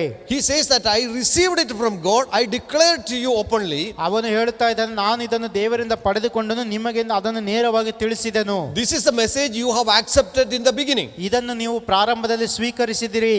So because of them you are saved. ಅದರ ನಿಮಿತ್ತ ನೀವು ರಕ್ಷಿಸಲ್ಪಟ್ಟಿರಿ. Then he says, if you hold fast the word which I preached to you. ಅದರ ನಂತರ ಹೇಳುತ್ತಾ, ನಾನು ನಿಮಗೆ ತಿಳಿಸಿದ ಸುವಾರ್ತೆ ನೀವು ಗಟ್ಟಿಯಾಗಿ ಹಿಡಿದುಕೊಂಡರೆ. Means that this you had to keep on believing or continue to hold fast on the word which Paul preached to them. ಅದರ ಅರ್ಥ, ಪೌಲನು ಪ್ರಸಂಗಿಸಿದ ಆ ಸಂಗತಿಯನ್ನು ನಿರಂತರವಾಗಿ ಹಿಡಿದುಕೊಳ್ಳಬೇಕು, ಅದನ್ನು ನಿರಂತರವಾಗಿ ನಾವು ಅದರಲ್ಲೇ ಮುಂದುವರಿಯಬೇಕು. So it is a continuous tense. ಅದು ಒಂದು ಮುಂದುವರಿಕೆಯ ಕಾರ್ಯ. Then he says, for I delivered to you first of all that which I also received, that Christ died for our sins according to the scriptures, and he was buried and rose again on the third day. ನಾನು ನಿಮಗೆ ತಿಳಿಸಿದ ಮೊದಲನೆಯ ಸಂಗತಿಗಳೊಳಗೆ ಒಂದು ಸಂಗತಿಯನ್ನು ನಿಮಗೆ ತಿಳಿಸಿಕೊಟ್ಟೆನು, ಅದು ನಾನು ಸಹ ಕಲಿತುಕೊಂಡದ್ದೇ. ಅದೇನೆಂದರೆ, ಶಾಸ್ತ್ರದಲ್ಲಿ ಮುಂತಿಳಿಸಿರುವ ಪ್ರಕಾರ ಕ್ರಿಸ್ತನು ನಮ್ಮ ಪಾಪಗಳ ನಿವಾರಣೆಗಾಗಿ ಸತ್ತನು, ಹೂಣಲ್ಪಟ್ಟನು, ಶಾಸ್ತ್ರದ ಪ್ರಕಾರವೇ ಮೂರನೇ ದಿನದಲ್ಲಿ ಎಬ್ಬಿಸಲ್ಪಟ್ಟನು. Very clear and very plain that he was explained in the gospel. ಸ್ಪಷ್ಟವಾಗಿ ಅರ್ಥವಾಗುವ ಹಾಗೆ ಸುವಾರ್ತೆಯನ್ನು ಹೇಳುತ್ತಾ ಇದ್ದಾನೆ. He says that Jesus Christ died for our sins according to the scripture, according to the written word of God. ದೇವರ ವಾಕ್ಯದಲ್ಲಿ ತಿಳಿಸಿದ ಪ್ರಕಾರವೇ, ಬರೆಯಲ್ಪಟ್ಟ ಪ್ರಕಾರವೇ ಯೇಸು ಕ್ರಿಸ್ತನು ನಮ್ಮ ಪಾಪಗಳ ನಿವಾರಣೆಗಾಗಿ ಸತ್ತನು. That means he died for our sin. ಅದರ ಅರ್ಥ ನಮ್ಮ ಪಾಪಗಳಿಗಾಗಿ ಸತ್ತನು. He was buried, ಆತನು ಸಹ ಹೂಣಲ್ಪಟ್ಟನು, and rose again on the third day. ಮೂರನೇ ದಿನದಲ್ಲಿ ಸತ್ತವರೊಳಗಿಂದ ಎದ್ದು ಬಂದನು. So the entire gospel is based upon the death, burial and the resurrection of Jesus Christ. ಸಂಪೂರ್ಣ ಸುವಾರ್ತೆಯು ಯೇಸು ಕ್ರಿಸ್ತನ ಮರಣ, ಪುನರುತ್ಥಾನಗಳ ಮೇಲೆ ಆತುಕೊಂಡಿದೆ. Okay, this is what he says, that I have declared it to you through this gospel, this simple gospel, you are saved. ಆತನು ಹೇಳ್ತಾನೆ, ಈ ಸುವಾರ್ತೆ ನಾನು ನಿಮಗೆ ಸಾರಿದನು, ಇದರ ನಿಮಿತ್ತವಾಗಿ ನೀವು ರಕ್ಷಿಸಲ್ಪಟ್ಟಿದ್ದೀರಿ. Because that you have believed this gospel. ನೀವು ಈ ಸುವಾರ್ತೆ ನಂಬಿದ್ದೀರಿ. And no, that is a one side of the gospel. ಅದು ಸುವಾರ್ತೆಯ ಒಂದು ಭಾಗವಾಗಿದೆ. Now Paul in Romans chapter 6 verse 1 to 6, ರೋಮಾಪುರ 6ನೇ ಅಧ್ಯಾಯ 1ರಿಂದ 6 ವಾಕ್ಯಗಳಲ್ಲಿ ಪೌಲನು ಹೇಳುತ್ತಾನೆ, same thing in a different way. ಇದನ್ನೇ ಮತ್ತೊಂದು ರೀತಿಯಲ್ಲಿ ಹೇಳುತ್ತಾನೆ. So that the gospel has two aspects. ಸುವಾರ್ತೆಗೆ ಎರಡು ಭಾಗಗಳಿವೆ. One is that what God has done for us. ಮೊದಲನೇದು ದೇವರು ನಮಗೋಸ್ಕರ ಏನು ಮಾಡಿದ್ದಾನೋ And ಅದು. the second aspect is what we have to do with that gospel. ಎರಡನೇದಾಗಿ ಆ ಸುವಾರ್ತೆಗೆ ಪ್ರತಿಕ್ರಿಯೆಯಾಗಿ ನಾವು ಏನು ಮಾಡಬೇಕು. No, this go in hand. ಇವೆರಡು ಕೂಡ ಒಟ್ಟೊಟ್ಟಿಗೆ ಹೋಗುತ್ತವೆ ಪ್ರಿಯರೇ. Okay, Romans chapter 6 verse 1 to 6. ರೋಮಾಪುರ 1ನೇ ಅಧ್ಯಾಯದ ಮೊದಲ 6 ವಾಕ್ಯಗಳು. This is a verse that we open, read and teach during the time of water baptism. ನೀರಿನಲ್ಲಿ ದೀಕ್ಷಾಸ್ನಾನ ತೆಗೆದುಕೊಳ್ಳುವಾಗ ಈ ವಾಕ್ಯಗಳನ್ನು ಸಾಮಾನ್ಯವಾಗಿ ನಾವೆಲ್ಲರೂ ಹೇಳುತ್ತೇವೆ, ಓದುತ್ತೇವೆ, ಕಲಿಸುತ್ತೇವೆ. Because this passage also speaks about the death, burial and the resurrection of Jesus Christ. ಯಾಕೆಂದರೆ ಈ ವಾಕ್ಯ ಭಾಗವು ಯೇಸು ಕ್ರಿಸ್ತನ ಮರಣ, ಹೂಣಲ್ಪಡುವಿಕೆ ಮತ್ತು ಪುನರುತ್ಥಾನಗಳ ಕುರಿತಾಗಿ ಮಾತನಾಡುತ್ತದೆ. Okay, in 1 Corinthians chapter 15 verse 1 to 5 speaks about the death, burial and the resurrection of Jesus Christ. ಮೊದಲನೇ ಕೊರಿಂಥ 15ನೇ ಅಧ್ಯಾಯದಲ್ಲಿ ಅದು ಯೇಸು ಕ್ರಿಸ್ತನ ಮರಣ, ಪುನರುತ್ಥಾನಗಳ ಬಗ್ಗೆ ಹೇಳುತ್ತದೆ. What God did for us. ದೇವರು ನಮಗೋಸ್ಕರ ಏನು ಮಾಡಿದ್ದಾನೋ ಅದನ್ನು ಹೇಳುತ್ತದೆ. And but in Romans 6 1 to 6, ಆದರೆ ರೋಮಾಪುರ 6ನೇ ಅಧ್ಯಾಯದಲ್ಲಿ ಮೊದಲ 6 ವಾಕ್ಯಗಳು, so the same thing what Jesus died, buried or rose again, ಯೇಸು ಕ್ರಿಸ್ತನ ಸತ್ತು ಹೂಣಲ್ಪಟ್ಟು ಎಬ್ಬಿಸಿದ ಅದೇ ಸಂಗತಿಯನ್ನು ಹೇಳುತ್ತದೆ. he speaks about our response to the gospel. ಆದರೆ ನಾವು ಅದಕ್ಕೆ ಏನು ಪ್ರತಿಕ್ರಿಯೆ ಕೊಡಬೇಕೆಂಬುದಾಗಿ ಅದು ಹೇಳುತ್ತದೆ. So Paul starts with a question. ಪೌಲನ ಪ್ರಶ್ನೆ ಮೂಲಕ ಪ್ರಾರಂಭಿಸ್ತಾನೆ. What shall we say then? Shall we continue in sin that grace may abound? ಹಾಗಾದರೆ ನಾವು ಏನು ಹೇಳೋಣ? ದೇವರ ಕೃಪೆ ಹೆಚ್ಚಲಿ ಎಂದು ನಾವು ಪಾಪದಲ್ಲಿ ಇನ್ನೂ ಇರಬೇಕು? He is speaking to the people, those who are born again. ಹೊಸದಾಗಿ ಹುಟ್ಟಿದ ಜನರ ಸಂಗಡವೇ ಅವನು ಮಾತನಾಡುತ್ತಾ ಇದ್ದಾನೆ. Shall we continue in sin? ನಾವು ಪಾಪದಲ್ಲಿ ಇನ್ನು ಮುಂದುವರಿಯಬೇಕು. Because God has forgiven our sins. ದೇವರು ನಮ್ಮ ಪಾಪಗಳನ್ನು ಕ್ಷಮಿಸಿದ್ದಾನಲ್ವಾ, ಅದಕ್ಕೋಸ್ಕರ. Because that we are saved by grace. ನಾವು ಕೃಪೆಯಿಂದ ರಕ್ಷಿಸಲ್ಪಟ್ಟಿದ್ದೇವಲ್ಲ. And where there is sin, that grace of God also abounds. ಪಾಪವು ಹೆಚ್ಚಾದಲ್ಲಿ ಕೃಪೆ ಹೆಚ್ಚಾಗುತ್ತದಲ್ಲ. So the answer, he says, certainly not. ಅದಕ್ಕೆ ಉತ್ತರವನ್ನು ಅವನೇ ಕೊಡುತ್ತಾನೆ, ಎಂದಿಗೂ ಇರಬಾರದು. That means those who are born again, they cannot live in sin. ಅದರ ಅರ್ಥ ಹೊಸದಾಗಿ ಹುಟ್ಟಿರುವವರು ಪಾಪದಲ್ಲಿ ಮುಂದುವರಿಯಲು ಸಾಧ್ಯವಿಲ್ಲ. They cannot continue in sin. ಅವರು ಪಾಪದಲ್ಲಿ ಇರಲು ಸಾಧ್ಯವಿಲ್ಲ. And how shall we who died to sin live any longer in it? ಪಾಪದ ಪಾಲಿಗೆ ಸತ್ತವರಾದ ನಾವು ಇನ್ನೂ ಅದರಲ್ಲೇ ಬದುಕುವುದು ಹೇಗೆ? Or do you not know that as many of us are baptized into Christ Jesus were baptized into his death?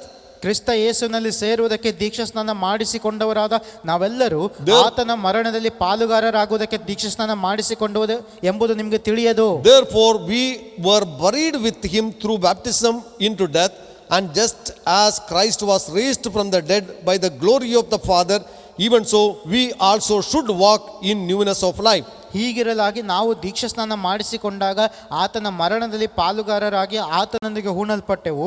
ಆದುದರಿಂದ ಕ್ರಿಸ್ತನು ಸತ್ತು ತಂದೆಯ ಮಹಿಮೆಯಿಂದ ಜೀವಿತನಾಗಿ ಎಬ್ಬಿಸಲ್ಪಟ್ಟಂತೆಯೇ ನಾವು ಕೂಡ ಜೀವದಿಂದ ಎದ್ದು ಹೊಸಬರಾಗಿ ನಡ್ಕೊಳ್ಳಬೇಕು. Okay, first thing that he said, we should not continue in sin. ಮೊದಲನೇದಾಗ ಅವನು ಹೇಳ್ತಾನೆ ನಾವು ಪಾಪದಲ್ಲಿ ಮುಂದುವರಿಯಬಾರದು. Then secondly he says we should walk in newness of life. ಎರಡನೇದಾಗಿ ಹೇಳುತ್ತದೆ ನಾವು ಹೊಸಬರಾಗಿ ನಡೆದುಕೊಳ್ಳಬೇಕು. We should, that is it is not a suggestion that God gives. ಅದು ಒಂದು ಆಲೋಚನೆ ಸಮಾಲೋಚನೆ ಅಲ್ಲ, ದೇವರು When ಕೊಡ್ತಾ we say ಇರೋದು. that should, it is a commandment. ಅದು ಒಂದು ಆಜ್ಞೆ ಆಗಿದೆ, ನಡೆದುಕೊಳ್ಳಲೇಬೇಕು. Even though that Jesus' death and burial and rose again is a reality, but we should walk in the newness of life. ಯೇಸು ಕ್ರಿಸ್ತನ ಮರಣ ಪುನರುತ್ಥಾನಗಳು ನಿಜತ್ವವಾಗಿದ್ದರೂ ಕೂಡ ನಾವು ಅದರಲ್ಲಿ ನಂಬಿದ ನಂತರ ಹೊಸಬರಾಗಿ ನಡೆದುಕೊಳ್ಳಲೇಬೇಕು. And for if we have been united together in the likeness of his death, certainly we also shall be in the likeness of his resurrection, knowing this, that our old man was crucified with him, that the body of sin might be done away with, that we should no longer be slaves of sin. ಹೇಗೆಂದರೆ ನಾವು ಆತನ ಮರಣಕ್ಕೆ ಸದೃಶ್ಯವಾದ ಮರಣವನ್ನು ಹೊಂದಿ ಆತನಲ್ಲಿ ಐಕ್ಯವಾಗಿದ್ದರೆ ಆತನ ಪುನರುತ್ಥಾನಕ್ಕೆ ಸದೃಶ್ಯವಾದ ಪುನರುತ್ಥಾನವನ್ನು ಹೊಂದಿ ಆತನಲ್ಲಿ ಐಕ್ಯವಾಗುವೆವು. No, he says we should no longer be slaves of sin. ಪಾಪಾಧೀನ ಸ್ವಭಾವವು ನಾಶವಾಗಿ ನಾವು ಇನ್ನು ಪಾಪದ ವಶದಲ್ಲಿ ಇರದಂತೆ ಎಂಬುದಾಗಿ ಅವನು ಹೇಳುತ್ತಾನೆ. All these three things that mentioned here is that we should not continue in sin, we should walk in the newness of, we should no longer be slaves to sin. ಇಲ್ಲಿ ಮೂರು ಸಂಗತಿಗಳು ಹೇಳಲ್ಪಟ್ಟಿದೆ. ಮೊದಲನೇದಾಗಿ ಪಾಪದಲ್ಲಿ ಮುಂದುವರಿಯಬಾರದು, ಎರಡನೇದಾಗಿ ಹೊಸಬರಾಗಿ ನಡೆದುಕೊಳ್ಳಬೇಕು, ಮೂರನೇದಾಗಿ ಪಾಪದ ವಶದಲ್ಲಿ ನಾವಿರಬಾರದು. So there is a much difference between we are no longer slaves and we should no longer be slaves. ನಾವು ಪಾಪಾಧೀನ ಸ್ವಭಾವ ಎನ್ನುವಂಥದ್ದು ಮತ್ತು ಪಾಪದ ವಶದಲ್ಲಿರುವಂಥದ್ದು ಎರಡು ಕೂಡ ವ್ಯತ್ಯಾಸಕರವಾಗಿದೆ. Understood? It is not says that we have been free. Word says we no longer slaves. Sometimes we think we are no longer slaves. ನಾವು ಇನ್ನು ಗುಲಾಮರಲ್ಲ, ದಾಸರಲ್ಲ ಎಂಬುದಾಗಿ ಹೇಳುವಾಗ ನಾವು ಇನ್ನು ಯಾವುದಕ್ಕೂ ದಾಸರಲ್ಲ ಎಂಬುದಾಗಿ ಅಂದುಕೊಳ್ಳುತ್ತೇವೆ. But here the word of God, we should no longer be slaves. ಆದರೆ ಇಲ್ಲಿ ವಾಕ್ಯವು ಸ್ಪಷ್ಟಪಡಿಸ ನಾವು ಪಾಪದ ವಶದಲ್ಲಿ ಇರಬಾರದು. That means that this is the response from our side to the gospel, or what God has done for us, Jesus has done for us. ಅದರ ಅರ್ಥ ಯೇಸು ಕ್ರಿಸ್ತ ನಮಗೋಸ್ಕರ ಮಾಡಿದ ಕಾರ್ಯಕ್ಕೆ ಪ್ರತಿಕ್ರಿಯೆಯಾಗಿ ಪ್ರತಿರೂಪವಾಗಿ ನಾವೇನ್ ಮಾಡಬೇಕಂದ್ರೆ ನಾವು ಇನ್ನು ಪಾಪದ ವಶದಲ್ಲಿ ಇರದಂತೆ ನಾವು ನೋಡಿಕೊಳ್ಳಬೇಕು. 1 Corinthians chapter speaks about what God has done for us. ಮೊದಲನೇ ಕೊರಿಂಥ 15ನೇ ಅಧ್ಯಾಯ ದೇವರು ನಮಗೋಸ್ಕರ ಏನು ಮಾಡಿದಾನೋ ಅದನ್ನು ಹೇಳುತ್ತದೆ. But here in Romans chapter 6 he says what is our response, what we should do with the gospel. ಇದು ರೋಮಪುರ 6ನೇ ಅಧ್ಯಾಯ ಹೇಳ್ತದೆ ನಾವು ಏನು ಮಾಡಬೇಕು ಅದಕ್ಕೆ ಸುವಾರ್ತೆ. Beloved, that these things that God will not do for us. ಪ್ರಿಯರೇ, ಈ ಸಂಗತಿಗಳನ್ನು ದೇವರು ನಮಗೋಸ್ಕರ ಮಾಡುವುದಿಲ್ಲ. It is our response to what God has done on the cross of Calvary. ಆ ಕಲ್ವಾರಿ ಶಿಲುಬೆ ಮೇಲೆ ದೇವರು ಏನು ಮಾಡಿದಾನೋ ಅದಕ್ಕೆ ಪ್ರತಿಕ್ರಿಯೆಯಾಗಿ ನಾವು ಮಾಡಬೇಕಾದ ಸಂಗತಿಗಳು. If we don't respond positively continuously with the gospel, ಸುವಾರ್ತೆಯೊಂದಿಗೆ ನಿರಂತರವಾಗಿ ಪ್ರತಿಕ್ರಿಯೆಯನ್ನು ನಾವು ಕೊಡದೆ ಹೋದರೆ, so we cannot say we are on the path of righteousness or path of salvation. ನಾವು ನೀತಿಯ ಮಾರ್ಗದಲ್ಲಿ ಇದ್ದೇವೆ ಎಂಬುದಾಗಿ ನಾವು ಹೇಳಲು ಸಾಧ್ಯವಿಲ್ಲ. And not today, why that many people are being deceived by kind of a different teaching in the churches. ಈ ದಿವಸಗಳಲ್ಲಿ ಸಭೆಗಳಲ್ಲಿ ಬೇರೆ ಬೇರೆ ವಿಧವಾದ ಬೋಧನೆಗಳಲ್ಲಿ ಜನರು ವಂಚನೆಗೊಳಗಾಗಿದ್ದಾರೆ. Have you seen that there's a gospel is preached today from the pulpit? ವೇದಿಕೆಯಿಂದ ಇಂತಹ ಒಂದು ಸುವಾರ್ತೆ ಸಾರಲ್ಪಡುತ್ತದೆ, ಕೇಳಿದ್ದೀರಾ? Everywhere that people say that many so-called preachers, they say just believe you will be saved. ಅನೇಕ ಪ್ರಸಂಗಿಗಳು ಬೋಧಕರು ಈ ರೀತಿಯಲ್ಲಿ ಹೇಳ್ತಾರೆ, ನೀವು ಸುಮ್ಮನೆ ನಂಬಿರಿ ಸಾಕು, ನೀವು ರಕ್ಷಿಸಲ್ಪಡ್ತೀರಿ. There is no that kind of a word in the Bible, just believe you will be saved. ಕೇವಲ ನಂಬಿಕೆ ಇಡಿರಿ ಸಾಕು ರಕ್ಷಿಸಲ್ಪಡ್ತೀರಿ ಎಂಬುದಾಗಿ ಬೈಬಲ್ ಅಲ್ಲಿ ಇಲ್ಲ ಪ್ರಿಯರೇ. Of course there is Bible says believe in the Lord Jesus Christ, you shall be saved. ಹೌದು, ನಂಬಬೇಕು, ಯೇಸು ಕ್ರಿಸ್ತನ ರಕ್ಷಣೆ ಹೊಂದುವಂತೆ ಎಂಬುದಾಗಿ ಬೈಬಲ್ ಹೇಳುತ್ತದೆ. But along with that, before that one, we are putting a word called just. ಅದಕ್ಕಿಂತಲೂ ಮುಂಚೆ ಸುಮ್ಮನೆ ನಂಬಿದರೆ ಸಾಕು ಎಂಬುದಾಗಿ ಹೇಳುವಂಥದ್ದು ಸರಿಯಲ್ಲ. That means the whole work of salvation that we are denying it, or by saying just believe. ಅದರ ಅರ್ಥ ಯೇಸು ಕ್ರಿಸ್ತನ ಮಾಡಿದಂಥ ಇಡೀ ರಕ್ಷಣೆಯ ಕಾರ್ಯವನ್ನು ನಂಬಿದರೆ ಸಾಕು ಎಂಬುದಾಗಿ ಹೇಳುವುದರ ಮೂಲಕ ನಾವು ಆ ಕಾರ್ಯವನ್ನೇ ಅಲ್ಲಗಳೆಯುತ್ತೇವೆ. Just believe you will be saved. Just believe you will be saved. ಸುಮ್ಮನೆ ನಂಬಿದರೆ ಸಾಕು ರಕ್ಷಿಸಲ್ಪಡುತ್ತೀರಿ, ನಂಬಿರಿ ಸಾಕು. Believe the Bible, according to the Bible, if we New Testament, believe is not just having an access to a mental access of what the truth is. ದೇವರ ವಾಕ್ಯದ ಪ್ರಕಾರ, ಹೊಸ ಒಡಂಬಡಿಕೆಯ ಪ್ರಕಾರ ನಂಬುವಂಥದ್ದು ಕೇವಲ ಏನೋ ಮನಸ್ಸಿನಲ್ಲಿ ಒಂದು ಬದಲಾವಣೆ ಮಾಡಿ ಇದನ್ನು ನಾನು ನಂಬುತ್ತೇನೆ ಎಂಬುದಾಗಿ ಹೇಳುವಂಥದ್ದಲ್ಲ. That is actually that faith is that's a putting trust in God's word. ನಂಬಿಕೆ ಅನ್ನುವಂಥದ್ದು ದೇವರ ವಾಕ್ಯದಲ್ಲಿ ನಮ್ಮ ಭರವಸೆಯನ್ನು ಇಡುವಂಥದ್ದು. We are putting trust in Him ಆತನಲ್ಲಿ ನಾವು ಭರವಸೆ ಇಡ್ತಾ ಇದ್ದೇವೆ to be our Savior. ನಮ್ಮ ರಕ್ಷಕನಾಗಿರಲು. It is not just believing some truth, but it is a trusting in a person called Jesus Christ. ಯಾವುದೋ ಒಂದು ವಾಕ್ಯವನ್ನು ಯಾವುದೋ ಒಂದು ಹೇಳಿಕೆಯನ್ನು ನಂಬುವಂಥದ್ದಲ್ಲ, ಆದರೆ ಯೇಸು ಕ್ರಿಸ್ತನಲ್ಲಿಯೇ ಆತನ ವ್ಯಕ್ತಿತ್ವದಲ್ಲಿ ನಾವು ನಂಬಿಕೆ ಇಡುವವರಾಗಿದ್ದೇವೆ. Even many people have an understanding says that Jesus died and rose again on the third day. ಅನೇಕರು ಈ ಒಂದು ತಿಳುವಳಿಕೆಯನ್ನು ಹೊಂದಿದ್ದಾರೆ, ಯೇಸು ಕ್ರಿಸ್ತನ ಸತ್ತು ಹೂಣಲ್ಪಟ್ಟು ಮೂರನೇ ದಿವಸದಲ್ಲಿ ಎಬ್ಬಿಸಲ್ಪಟ್ಟಿದ್ದಾನೆ. If you ask them, do you believe these things? ನೀವು ಅವರಿಗೆ ಕೇಳಿ ಇದನ್ನು ನೀವು ನಂಬ್ತೀರಾ? So they will say we believe. ಹೌದು ನಂಬುತ್ತೇವೆ ಎಂಬುದಾಗಿ ಹೇಳ್ತಾರೆ. If we say that I believe that Jesus died and rose again, ಯೇಸು ಕ್ರಿಸ್ತನ ಸತ್ತು ಹೂಣಲ್ಪಟ್ಟು ಎಬ್ಬಿಸಲ್ಪಟ್ಟನೆಂಬುದಾಗಿ ನಾನು ನಂಬಿದರೆ, by doing that kind of a faith, no one will be saved. ಅಂತಹ ಸುಮ್ಮನೆ ನಂಬುವುದರ ಮೂಲಕ ಯಾರು ರಕ್ಷಿಸಲ್ಪಡುವುದಿಲ್ಲ. So the biblical language of faith or believing is not just having agreeing in our mind. That is not the faith. ದೇವರ ವಾಕ್ಯದ ಪ್ರಕಾರ ನಂಬುವಂಥದ್ದೆಂಬುದಾಗಿ ಹೇಳುವಾಗ ಸುಮ್ಮನೆ ಆ ವಾಕ್ಯದೊಂದಿಗೆ ನಮ್ಮ ಮನಸ್ಸನ್ನ ಹೊಂದಾಣಿಕೆ ಮಾಡಿಕೊಳ್ಳುವಂಥದ್ದಲ್ಲ. When we understand it, we need to appropriate the word of God in our lives. ಅದನ್ನು ಅರ್ಥ ಮಾಡಿಕೊಳ್ಳಬೇಕು, ಅದಕ್ಕೆ ತಕ್ಕಂತೆ ನಮ್ಮ ಜೀವಿತದಲ್ಲಿ ಬದಲಾವಣೆಗಳನ್ನು ತರಬೇಕು. And trusting in the Lord. ಮತ್ತು ದೇವರಲ್ಲಿ ಭರವಸೆ ಬಿಡಬೇಕು. So then only that we will be delivered from our sin. ಆಗ ಮಾತ್ರ ನಮ್ಮ ಪಾಪಗಳಿಂದ ನಾವು ವಿಮೋಚನೆ ಹೊಂದುತ್ತೇವೆ. Then those saved people, they need to continue to walk in the righteousness of God. ಮತ್ತು ರಕ್ಷಿಸಲ್ಪಟ್ಟ ಜನರು ದೇವರ ನೀತಿಯಲ್ಲಿ ನಡೆಯುತ್ತಾ ಮುಂದೆ ಹೋಗಬೇಕು. By that false belief, by false confession, many people are deceived in the church of God. ದೇವರ ಸಭೆಯಲ್ಲಿ ತಪ್ಪಾದ ಅರಿಕೆಯ ನಿಮಿತ್ತ, ತಪ್ಪಾದ ಬೋಧನೆ ನಿಮಿತ್ತ ಅನೇಕರು ಮೋಸ ಹೋಗಿದ್ದಾರೆ. By just raising my hand on a meeting, that does not make me that I am saved. ನಾನು ಕೇವಲ ಒಂದು ಕೂಟದಲ್ಲಿ ನನ್ನ ಕೈಗಳನ್ನು ಎತ್ತುವುದರ ಮೂಲಕ ರಕ್ಷಿಸಲ್ಪಡುವುದಿಲ್ಲ. Or just by agreeing something truth that is preached, that doesn't mean I am saved. ಅಲ್ಲಿ ಹೇಳಲ್ಪಟ್ಟ ಯಾವುದೋ ಸತ್ಯದ ವಿಷಯವಾಗಿ ಅದನ್ನೇ ನಾನು ನಂಬುತ್ತೇನೆಂದ ಮಾತ್ರಕ್ಕೆ ರಕ್ಷಣೆಯಾಗುವುದಿಲ್ಲ. I need to respond to that truth.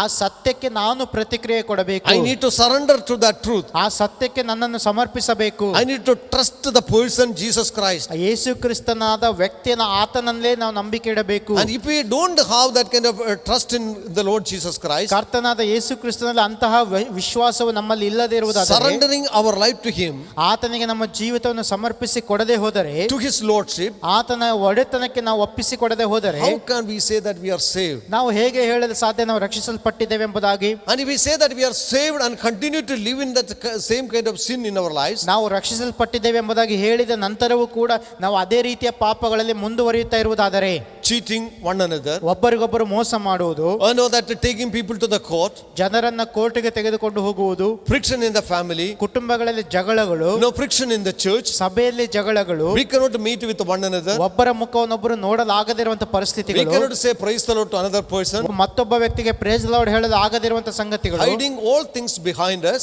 ಎಲ್ಲವನ್ನು ನಾವು ಹಿಂದೆ ಬಚ್ಚಿಟ್ಟುಕೊಳ್ಳುವಂತದ್ದು. I know that we just say that we are believers, God has forgiven our sins. ಓ ದೇವರು ನಮ್ಮನ್ನು ಕ್ಷಮಿಸಿದ್ದಾನೆ, ನಾವು ವಿಶ್ವಾಸಗಳೆಂಬುದಾಗಿ ಹೇಳುತ್ತಾ ತಿರುಗಾಡುವಂತದ್ದು. Beloved, our life need to be changed according to the word of God. ಪ್ರಿಯರೇ, ನಮ್ಮ ಜೀವಿತಗಳು ದೇವರ ವಾಕ್ಯದ ಪ್ರಕಾರ ಮಾರ್ಪಡಬೇಕು. So there was lot of hypocrisy in the Corinthian church. ಕೊರಿಂಥ ಸಭೆಯಲ್ಲಿ ಅನೇಕ ಕಪಟತನಗಳಿದ್ದವು. I know they were deceived by this wrong kind of a gospel. ಈ ಸುಳ್ಳು ಬೋಧನೆಯ ಸುವಾರ್ತೆಯ ನಿಮಿತ್ತವಾಗಿ ಅವರು ವಂಚನೆಗೆ ಒಳಗಾಗಿದ್ದರು. What their understanding is, okay, we believe in Jesus Christ, that is enough. ಅವರ ತಿಳುವಳಿಕೆಯನ್ನು ನಾವು ಯೇಸುವಿನಲ್ಲಿ ನಂಬಿಕೆ ಇಟ್ಟಿದ್ದೇವಲ್ಲ ಸಾಕು. I know my body, I can use it for whatever purpose I want. ನನ್ನ ದೇಹವನ್ನು ಯಾವುದಕ್ಕೆ ಬೇಕಾದರೂ ನಾನು ಉಪಯೋಗಿಸ್ತೇನೆ. They have a wrong understanding by this gospel preached by others. ಬೇರೆಯವರಿಂದ ಬೋಧಿಸಲ್ಪಟ್ಟ ಈ ಸುಳ್ಳು ಸುವಾರ್ತೆ ನಿಮಿತ್ತ ಅವರು ತಿಳುವಳಿಕೆಯನ್ನು ಮಾರ್ಪಡಿಸಿಕೊಂಡಿದ್ದರು. Beloved, in those days, ಪ್ರಿಯರ, ಆ ದಿವಸಗಳಲ್ಲಿ there were different doctrines were spreading in the church. ಸಭೆಯಲ್ಲಿ ಅನೇಕ ವಿಧವಾದ ಬೋಧನೆಗಳು ಬರುತ್ತಾ ಇದ್ದವು. Mainly because of the society or the influence of the Greek philosophy. ವಿಶೇಷವಾಗಿ ಒಂದು ಗ್ರೀಕ್ ತತ್ವಜ್ಞಾನ ಮತ್ತು ಸಂಸ್ಕೃತಿಯ ಒಂದು ಪ್ರಭಾವದ ನಿಮಿತ್ತವಾಗಿ There are different philosophies were prevailing in those days. ಆ ದಿವಸಗಳಲ್ಲಿ ಅನೇಕ ತತ್ವಜ್ಞಾನಗಳು ಅಲ್ಲಿ ಹೇಳಲ್ಪಡುತ್ತಾ ಇದ್ದವು. One of the thing is that body is evil and the only spirit is good. ಅದರಲ್ಲಿ ಒಂದು ತತ್ವಜ್ಞಾನ ಈ ರೀತಿಯಲ್ಲಿ ಇತ್ತು, ದೇಹವು ದುಷ್ಟತನವಾಗಿದೆ ಆದರೆ ಆತ್ಮವು ಪರಿಶುದ್ಧವಾಗಿದೆ. Jesus Christ came only to save our soul. ಯೇಸು ಕ್ರಿಸ್ತನು ಕೇವಲ ನಮ್ಮ ಆತ್ಮವನ್ನು ರಕ್ಷಿಸುವುದಕ್ಕೆ ಬಂದನು, not our body. ಶರೀರವನ್ನಲ್ಲ. We can use our body for whatever things we want to do. ನಿಮ್ಮ ಶರೀರದಲ್ಲಿ ನೀವು ಏನು ಬೇಕಾದರೂ ಮಾಡಿ ಯಾವುದಕ್ಕಾದರೂ ಉಪಯೋಗಿಸಿ. And so that is why they are denying their body is part of God's salvation. ಯೇಸು ಕ್ರಿಸ್ತನ ರಕ್ಷಣೆಯಲ್ಲಿ ನಮ್ಮ ದೇಹವು ಕೂಡ ಭಾಗವಾಗಿದೆ ಎಂಬುದಾಗಿ ಅವರು ನಂಬುತ್ತಾ ಇಲ್ಲ. And in 1 Corinthians chapter 15, 1 ಕೊರಿಂಥ 15ನೇ ಅಧ್ಯಾಯದಲ್ಲಿ verse 12, 12ನೇ ವಾಕ್ಯ, what is that? They were doubting about the resurrection of our body. ನಮ್ಮ ಶರೀರದಲ್ಲಿ ಪುನರುತ್ಥಾನವಾಗುವುದರ ಕುರಿತು ಅವರು ಅನುಮಾನ ಪಡುತ್ತಾ ಇದ್ದರು. Chapter 15 verse 12. 1 ಕೊರಿಂಥ 15ನೇ ಅಧ್ಯಾಯದ 12ನೇ ವಾಕ್ಯ. Because that is why this doctrine only affect their physical life. ಇಂತಹ ಒಂದು ಬೋಧನೆಗಳು ಅವರ ದೈಹಿಕವಾದ ಒಂದು ವಿಷಯಗಳ ಮೇಲೆ ಪ್ರಭಾವ ಬೀರಿದ್ದವು. Because now if Christ is preached that he has been raised from the dead, how do some among you say that there is no resurrection of the dead? ಕ್ರಿಸ್ತನು ಸತ್ತವರೊಳಗಿಂದ ಎಬ್ಬಿಸಲ್ಪಟ್ಟನೆಂದು ಸಾರೋಣವಾಗುತ್ತಿರುವಲ್ಲಿ ನಿಮ್ಮೊಳಗೆ ಕೆಲವರು ಸತ್ತವರಿಗೆ ಪುನರುತ್ಥಾನವೇ ಇಲ್ಲವೆಂದು ಹೇಳುವುದು ಹೇಗೆ? How did they go to this idea? ಅವರಿಗೆ ಎಲ್ಲಿಂದ ಇಂಥ ಆಲೋಚನೆ ಬಂದಿತು? Because of the influence of the wrong teachers. ಆ ತಪ್ಪಾದ ಬೋಧಕರ ಒಂದು ಪ್ರಭಾವದ ನಿಮಿತ್ತ. Paul preached about the resurrection of Jesus Christ. ಪೌಲನು ಯೇಸು ಕ್ರಿಸ್ತನ ಪುನರುತ್ಥಾನದ ಬಗ್ಗೆ ಹೇಳಿದನು. Paul also preached about the resurrection of our dead. ನಮ್ಮ ಒಂದು ಸತ್ತ ಶರೀರಗಳು ಪುನರುತ್ಥಾನವಾಗುವುದರ ಕುರಿತು ಪೌಲನು ಸ್ಪಷ್ಟವಾಗಿ ಹೇಳಿದನು. That means our body is also part of the salvation of God. ಅದರ ಅರ್ಥ ನಮ್ಮ ಶರೀರವು ನಮ್ಮ ದೇಹವು ಕೂಡ ಯೇಸು ಕ್ರಿಸ್ತನ ದೇವರ ಒಂದು ರಕ್ಷಣೆಯ ಕಾರ್ಯದ ಭಾಗವಾಗಿದೆ. Here the other teachers are coming says no, our body that is an immaterial things, it is only matter, it is evil, you don't consider your body. ಇಲ್ಲಿ ಕೆಲವರು ಬೇರೆ ಬೋಧಕರು ಬಂದು ಹೇಳ್ತಾ ಇದ್ದಾರೆ, ನಿಮ್ಮ ಶರೀರ ಬಗ್ಗೆ ತಲೆ ಕೆಡಿಸ್ಕೋಬೇಡಿ, ಅದು ದುಷ್ಟತನವಾಗಿದೆ, ಅದರಲ್ಲಿ ಏನು ಮಾಡಿದ್ರು ನಡೆಯುತ್ತೆ, ಅದೊಂದು ಭೌತಿಕವಾದ ಸಂಗತಿ, ರಕ್ಷಣೆಗೂ ಅದಕ್ಕೂ ಸಂಬಂಧವೇ ಇಲ್ಲ. Once you die that everything is gone. ನೀವು ಒಮ್ಮೆ ಸತ್ತರ ಮುಗಿತು, ಎಲ್ಲ ಮುಗಿಯುತ್ತದೆ. Your body is gone and only your spirit, soul is saved. ನಿಮ್ಮ ದೇಹವು ಸತ್ತು ಹೋಗುತ್ತದೆ, ನಿಮ್ಮ ಆತ್ಮವು ಬದುಕುತ್ತದೆ, ಅದು ರಕ್ಷಿಸಲ್ಪಟ್ಟಿದೆ. 1 Corinthians 15 verse 32. 1 ಕೊರಿಂಥ 15:32 Paul says, ಪೌಲನು ಹೇಳ್ತಾನೆ, if in the manner of men I have fought with the beast at Ephesus, what advantage is to me if the dead do not rise? Let us eat and drink, for tomorrow we will die. ನಾನು ಎಫೆಸದಲ್ಲಿ ಮೃಗಗಳೊಂದಿಗೆ ಯುದ್ಧ ಮಾಡಿದ್ದು ಕೇವಲ ಮಾನುಷ ಅಭಿಪ್ರಾಯದಿಂದ, ಆದರೆ ನನಗೇನು ಪ್ರಯೋಜನ? ಸತ್ತವರು ಎದ್ದು ಬರುವುದಿಲ್ಲವಾದರೆ ತಿನ್ನೋಣ ಕುಡಿಯೋಣ, ನಾಳೆ ಸಾಯುತ್ತೇವಲ್ಲ. No, that is the attitude of this Corinthian believers. ಕೊರಿಂಥ ಸಭೆಯವರ ಒಂದು ಮನೋಭಾವನೆ ಈ ರೀತಿಯಲ್ಲಿ What he ಇತ್ತು. says, no, today that our body, let us enjoy with our body. ನಾವು ನಮ್ಮ ಶರೀರದಲ್ಲಿ ನಾವು ಆನಂದ ಪಡೋಣ ಇವತ್ತು. There is a philosophy says no, that a maximum pleasure to our life, that is ultimate goal of life. ಒಂದು ತತ್ವಜ್ಞಾನ ಈ ರೀತಿಯಲ್ಲಿ ಹೇಳುತ್ತದೆ, ನಮ್ಮ ದೇಹಕ್ಕೆ ಕೊಡಬೇಕಾದ ಎಲ್ಲ ಸುಖವನ್ನು ಕೊಡಿರಿ, ಅದೇ ನಿಮ್ಮ ಒಂದು ದೇಹದ ಒಂದು ಮೂಲವಾಗಿದೆ. Because afterwards you will die. ಹೇಗೂ ನಾಳೆ ಸಾಯ್ತಿರಲ್ಲ. Today that you give maximum pleasure to your body. ನಾಳೆ ಸಾಯುವುದರಿಂದ ಇವತ್ತೇ ನಿಮ್ಮ ದೇಹಕ್ಕೆ ಕೊಡಬೇಕಾದ ಎಲ್ಲ ಸುಖಗಳನ್ನು ಕೊಟ್ಟು ಬಿಡಿ. Eat and drink. ತಿನ್ನಿರಿ, ಕುಡಿಯಿರಿ, enjoy, Ananda ಪಡಿರಿ. No, that is not going to affect your salvation. ಅದು ನಿಮ್ಮ ರಕ್ಷಣೆ ಮೇಲೆ ಯಾವುದೇ ಪರಿಣಾಮ ಬೀರುವುದಿಲ್ಲ. Because your soul is going to be saved, but your body is going to die in this world. ನಿಮ್ಮ ದೇಹವು ನಾಶವಾಗುತ್ತದೆ ಈ ಲೋಕದಲ್ಲಿ, ನಿಮ್ಮ ಆತ್ಮವು ಹೇಗೂ ರಕ್ಷಿಸಲ್ಪಟ್ಟಿದೆ. Beloved, when we do not believe in the resurrection of our body, ಪ್ರಿಯರೇ, ನಾವು ನಮ್ಮ ದೇಹದ ಪುನರುತ್ಥಾನದಲ್ಲಿ ನಂಬಿಕೆ ಇಡದೆ ಹೋದರೆ, and if we think that our body is evil and it is not part of the salvation, ರಕ್ಷಣೆಯ ಭಾಗವಾಗಿ ನಮ್ಮ ದೇಹವು ಇಲ್ಲ, ನಮ್ಮ ದೇಹ ದುಷ್ಟತನ ಎಂಬುದಾಗಿ ನಾವು ಅಂದುಕೊಳ್ಳುವುದಾದರೆ, we will adopt a life philosophy of the world. ನಾವು ಲೋಕದ ತತ್ವಜ್ಞಾನಕ್ಕೆ ಅಳವಡಿಸಿಕೊಂಡು ಬಿಡುತ್ತೇವೆ. Today, directly or indirectly, ಪ್ರಿಯರೇ, ಈ ದಿನ ನೇರ ಪ್ರತ್ಯಕ್ಷವಾಗಿ ಪರೋಕ್ಷವಾಗಿ many of the gospel is preached only to satisfy our fleshly desires. ನಮ್ಮ ದೈಹಿಕ ದುರಾಸೆಗಳನ್ನು ಸಂತೃಪ್ತಿ ಪಡಿಸೋದಕ್ಕೋಸ್ಕರವೇ ಅನೇಕ ಒಂದು ಸುವಾರ್ತೆಯ ಭಾಗಗಳನ್ನು There may not ಉಪಯೋಗಿಸಲಾಗುತ್ತದೆ. be any kind of preaching promoting immorality from the church. ಸಭೆಯಲ್ಲಿ ನೇರವಾಗಿ ಒಂದು ಅನೈತಿಕತೆಯನ್ನ ಒಂದು ಹೆಚ್ಚಿಸುವುದಕ್ಕೆ ಅಥವಾ ಅನೈತಿಕತೆಯನ್ನ ಸಾರುತ್ತಾ ಇಲ್ಲದಿರಬಹುದು. But everything that what Christ is providing is only for your physical body. ಆದರೆ ಯೇಸು ಕ್ರಿಸ್ತ ನಿಮಗೆ ಕೊಡುವುದೆಲ್ಲವೂ ದೈಹಿಕವಾದ ಸಂಗತಿಗಳು ಎನ್ನುವ ರೀತಿಯಲ್ಲಿ ಪ್ರತಿಬಿಂಬಿಸಲಾಗುತ್ತದೆ. Health and wealth. ನಿಮಗೆ ಆರೋಗ್ಯವು ಸಮೃದ್ಧಿಯು. You are the child of God. ನೀನೇ ದೇವರ ಮಗುವು. You deserve the best in the world. ಲೋಕದಲ್ಲಿ ಅತ್ಯುತ್ತಮವಾದದ್ದೇ ನಿನಗೆ ಸಿಗುತ್ತದೆ. So you aim it, you claim it, you propose, you receive it. ಅದಕ್ಕಾಗಿ ಗುರಿ ಇಡಿರಿ, ಅದನ್ನೇ ಹೇಳಿರಿ, ಅದನ್ನೇ ಹೊಂದಿಕೊಳ್ಳಿರಿ, ಅದಕ್ಕಾಗಿ ಪ್ರವಾದಿಸಿರಿ, ಅದನ್ನು ನೀವು ಅರಿಕೆ ಮಾಡಿರಿ, ನೀವು ಹೊಂದಿಕೊಳ್ಳಿರಿ. And as a result, what happened? Most of the people, they are deceived, thinking that getting the ultimate pleasure in this world is the work of salvation. ಅದರ ನಿಮಿತ್ತವಾಗಿ ಅನೇಕರು ಈ ರೀತಿಯಲ್ಲಿ ತಿಳಿದುಕೊಂಡು ಮೋಸ ಹೋಗಿದ್ದಾರೆ. ಈ ಲೋಕದಲ್ಲಿ ನಾವು ಸುಖವನ್ನು ಅನುಭವಿಸುವಂತದ್ದೇ ದೇವರ ರಕ್ಷಣೆಯ ಉದ್ದೇಶ ಎಂಬುದಾಗಿ ಅಪಾರ್ಥ ಮಾಡಿಕೊಂಡಿದ್ದಾರೆ. No, that is not the word of God says. ಪ್ರಿಯರೇ, ದೇವರ ವಾಕ್ಯ ಆ ರೀತಿ ಹೇಳುವುದಿಲ್ಲ. No, many times I was spoken to from the pulpit says know that God blesses with things. ಹೌದು, ಅನೇಕ ಸಮಯಗಳಲ್ಲಿ ದೇವರು ನಮ್ಮನ್ನು ಆಶೀರ್ವದಿಸ್ತಾನೆ, ಭೌತಿಕವಾಗಿ ಆಶೀರ್ವದಿಸ್ತಾನೆ. No, that is a fact. ಅದು ನಿಜವಾಗಿದೆ. But that is not the salvation. ಆದರೆ ಅದೇ ರಕ್ಷಣೆ ಅಲ್ಲ. Enjoy with our flesh is not the salvation. ನಮ್ಮ ದೇಹದಲ್ಲಿ ಸುಖದಿಂದ ಇರುವುದು ಮಾತ್ರವೇ ರಕ್ಷಣೆ ಅಲ್ಲ. If we are only concerned about the physical things, external things of the body, ಈ ಶರೀರದ ಹೊರಗಿನ ಬಾಹ್ಯ ವಿಷಯಗಳ ಕುರಿತಾಗಿ ಮಾತ್ರವೇ ನಾವು ಚಿಂತಿಸುತ್ತಾ ಇರುವುದಾದರೆ, no, our focus will be only for the things of the world. ನಮ್ಮ ದೃಷ್ಟಿಕೋನವು ಕೇಂದ್ರ ಬಿಂದು ಲೋಕದ ವಿಷಯಗಳಲ್ಲಿ Our focus ಇರುತ್ತದೆ. only will be for the pleasures of this life. ಈ ಲೋಕದ ಭೋಗಗಳಲ್ಲಿಯೇ ನಮ್ಮ ಮನಸ್ಸು ಯಾವಾಗಲೂ ಇರುತ್ತದೆ. To acquire wealth and riches in the world. ಈ ಲೋಕದಲ್ಲಿ ಶ್ರೀಮಂತಿಕೆ, ಲೋಕದ ಸೌಕರ್ಯಗಳು, ಸೌಲಭ್ಯಗಳನ್ನು ಹೊಂದಿಕೊಳ್ಳುವುದರಲ್ಲೇ ಬಿದ್ದು ಬಿಡುತ್ತೇವೆ. And to enjoy the pleasure in life. ಮತ್ತು ಲೋಕದಲ್ಲಿ ನಾವು ಭೋಗಗಳನ್ನು ಅನುಭವಿಸುವುದರಲ್ಲೇ ಬಿದ್ದು ಹೋಗುತ್ತೇವೆ. That was the philosophy that is practiced by the Corinthian church. ಕೊರಿಂಥ ಸಭೆಯಲ್ಲಿ ಇಂತಹ ಒಂದು ತತ್ವಜ್ಞಾನಕ್ಕೆ ಅವರು ಅಳವಡಿಸಿಕೊಂಡಿದ್ದರು. But that is not the theology, that is not the word of God says. ಆದರೆ ಪ್ರಿಯರೇ, ಇದು ದೈವಜ್ಞಾನ ಶಾಸ್ತ್ರವಲ್ಲ, ಅದು ದೇವರ ವಾಕ್ಯ ಬೋಧಿಸುವ ವಿಷಯವಲ್ಲ. You know what is our concern today? ಈ ದಿನ ನಮ್ಮ ಒಂದು ಕಾಳಜಿ ಏನಾಗಿದೆ? You know, are we only just concerned about the welfare of our physical body? ನಮ್ಮ ಒಂದು ದೇಹದ ಒಂದು ಒಳಿತನ್ನು ಕುರಿತಾಗಿ ಮಾತ್ರವೇ ನಾವು ಚಿಂತಿಸ್ತಾ ಇದ್ದೇವೆ. You know, that is a philosophy of the Corinthian church. That is a philosophy taken from the world. ಲೋಕದಿಂದ ತೆಗೆದುಕೊಳ್ಳಲ್ಪಟ್ಟಂತ ತತ್ವಜ್ಞಾನ ಅದಾಗಿದೆ. ಅದು ಕೊರಿಂಥ ಸಭೆಯಲ್ಲಿ ಅಂತಹ ತತ್ವಜ್ಞಾನ ತುಂಬಾ ಪ್ರಸಿದ್ಧಿಯಾಗಿತ್ತು. No, that was the philosophy, that was the thing that we learned from the Sodom people of Sodom. Sodom Gomorrah ಜನರಿಂದ ಅಂತಹ ಸಂಗತಿ ನಾವು ಕಲಿಯುತ್ತೇವೆ. You know, Ezekiel chapter 16 verse 49 says, ಯೆಹೆಜ್ಕೇಲ 16ನೇ ಅಧ್ಯಾಯದ 49ನೇ ವಾಕ್ಯ ಈ ರೀತಿಯಲ್ಲಿ ಹೇಳುತ್ತದೆ, look, this was the iniquity of your sister Sodom. ಈಗ ನಿನ್ನ ಒಂದು ಸಹೋದರಿಯಾದ ಸೊದೋಮಿನ ಪಾಪವು ಇದಾಗಿತ್ತು. She and her daughter had pride, fullness of food and abundance of idleness. ಹೆಮ್ಮೆ ಪಡುವುದು, ಹೊಟ್ಟೆ ತುಂಬಿಸಿಕೊಳ್ಳುವುದು, ಸ್ವಸುಖದಲ್ಲಿ ಮುಳುಗಿರುವುದು, ಇವು ಆಕೆಯಲ್ಲಿಯೂ ಆಕೆಯ ಕುಮಾರ್ತೆಯರಲ್ಲಿಯೂ ಇದ್ದವು. Neither did she strengthen the hand of the poor and the needy. ಅಲ್ಲದೆ ಆಕೆಯು ದೀನ ದರಿದ್ರರಿಗೆ ಬೆಂಬಲವಾಗಿರಲಿಲ್ಲ. He says that what was the philosophy of the Sodomites? Sodom ಗೊಮೋರದ ಅವರ ಒಂದು ತತ್ವಜ್ಞಾನ ಏನಾಗಿತ್ತು? No, this was also before the law was given. ಆ ದೇವರ ಒಂದು ಧರ್ಮಶಾಸ್ತ್ರವು ಕೊಡುವುದಕ್ಕಿಂತ ಮುಂಚೆ ಇದು ಅಲ್ಲಿ ಜಾರಿಯಲ್ಲಿ ಇರುವುದನ್ನು ನೋಡ್ತೇವೆ. No, what was the only concerned about the fullness of food and abundance of idleness? No, they want the maximum pleasure for their body. ಹೆಮ್ಮೆ ಪಡುವುದು, ಹೊಟ್ಟೆ ತುಂಬಿಸಿಕೊಳ್ಳುವುದು, ಸ್ವಸುಖದಲ್ಲಿ ಮುಳುಗುವುದು, ಅಂದರೆ ತಮ್ಮ ಒಂದು ಭೋಗಗಳನ್ನು ಮಾತ್ರ ನೋಡಿಕೊಳ್ಳುವುದು.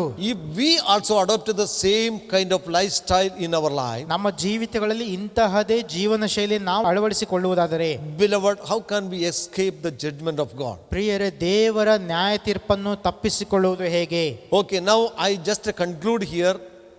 ನಾನು ಇದನ್ನು ಇಲ್ಲಿ ಮುಗಿಸುತ್ತೇನೆ. I could not explain everything from the chapter. God willing, I will continue next week. ಎಲ್ಲವನ್ನು ವಿವರಿಸಲು ಸಾಧ್ಯವಾಗಲಿಲ್ಲ. ದೇವರ ಚಿತ್ತವಿರುವುದಾದರೆ ಮುಂದಿನ ವಾರ ಇದನ್ನು ಮುಂದುವರಿಸುತ್ತೇನೆ. Now that believers can be deceived ಈ ದಿನ ನಾವು ತಿಳಿದುಕೊಂಡಂತ ವಿಷಯ, ವಿಶ್ವಾಸಿಗಳು ಮೋಸ ಹೋಗಬಹುದು through false teaching, ಸುಳ್ಳು ಬೋಧನೆಗಳ ಮೂಲಕ, through the influence of the present world. ಲೋಕದ ಒಂದು ಪ್ರಭಾವದ ನಿಮಿತ್ತ. You know, if we are deceived, know that we will be adopting a lifestyle that is according to the deception that we were taken in. ನಾವು ಮೋಸ ಹೋಗುವುದಾದರೆ ಯಾವುದರಿಂದ ವಂಚಿಸಲ್ಪಟ್ಟಿದೆಯೋ ಅಂತಹ ಜೀವನ ಶೈಲಿಯನ್ನು ಅಳವಡಿಸಿಕೊಳ್ಳುತ್ತೇವೆ. Shall we look to the Lord in prayer? ಈ ಸಮಯದಲ್ಲಿ ಪ್ರಾರ್ಥನೆ ಮಾಡಿಕೊಳ್ಳುವ. Father, we pray. ತಂದೆಯೇ, ನಾವು ಪ್ರಾರ್ಥಿಸ್ತೇವೆ. Lord, help us to respond to the gospel in the positive sense. ದೇವರೇ, ಈ ಸುವಾರ್ತೆಗೆ ಒಂದು ಸಕಾರಾತ್ಮಕವಾಗಿ ನಾವು ಪ್ರತಿಕ್ರಿಯೆ ಕೊಡುವಂತೆ ಸಹಾಯ ಮಾಡು. You came down in this world, ನೀನು ಈ ಲೋಕಕ್ಕೆ ಬಂದು ಯೇಸುವೆ, died, ಸತ್ತು, taken our sin on your body, ನಮ್ಮ ಪಾಪಗಳನ್ನು ಹೊತ್ತುಕೊಂಡಿ, was buried, ಮತ್ತು ಹೂಣಲ್ಪಟ್ಟಿ, rose again on the third day, ಮೂರನೇ ದಿನದಲ್ಲಿ ಎಬ್ಬಿಸಲ್ಪಟ್ಟಿ, so that we may live no longer in the old way of life. ನಾವು ಹಳೆಯ ಜೀವಿತದಲ್ಲಿ ಜೀವಿಸುವವರಾಗಬಾರದೆಂಬುದಾಗಿ We may walk according to your word and your instruction. ನಿನ್ನ ವಾಕ್ಯ ಮತ್ತು ನಿನ್ನ ಒಂದು ಸಲಹೆಯ ಮೇರೆಗೆ ನಾವು ಜೀವಿಸುವವರಾಗುವಂತೆ ಸಹಾಯ ಮಾಡು. In Jesus' name. ಯೇಸುವಿನ ನಾಮದಲ್ಲಿ ತಂದೆಯೇ, Amen. ಆಮೆನ್.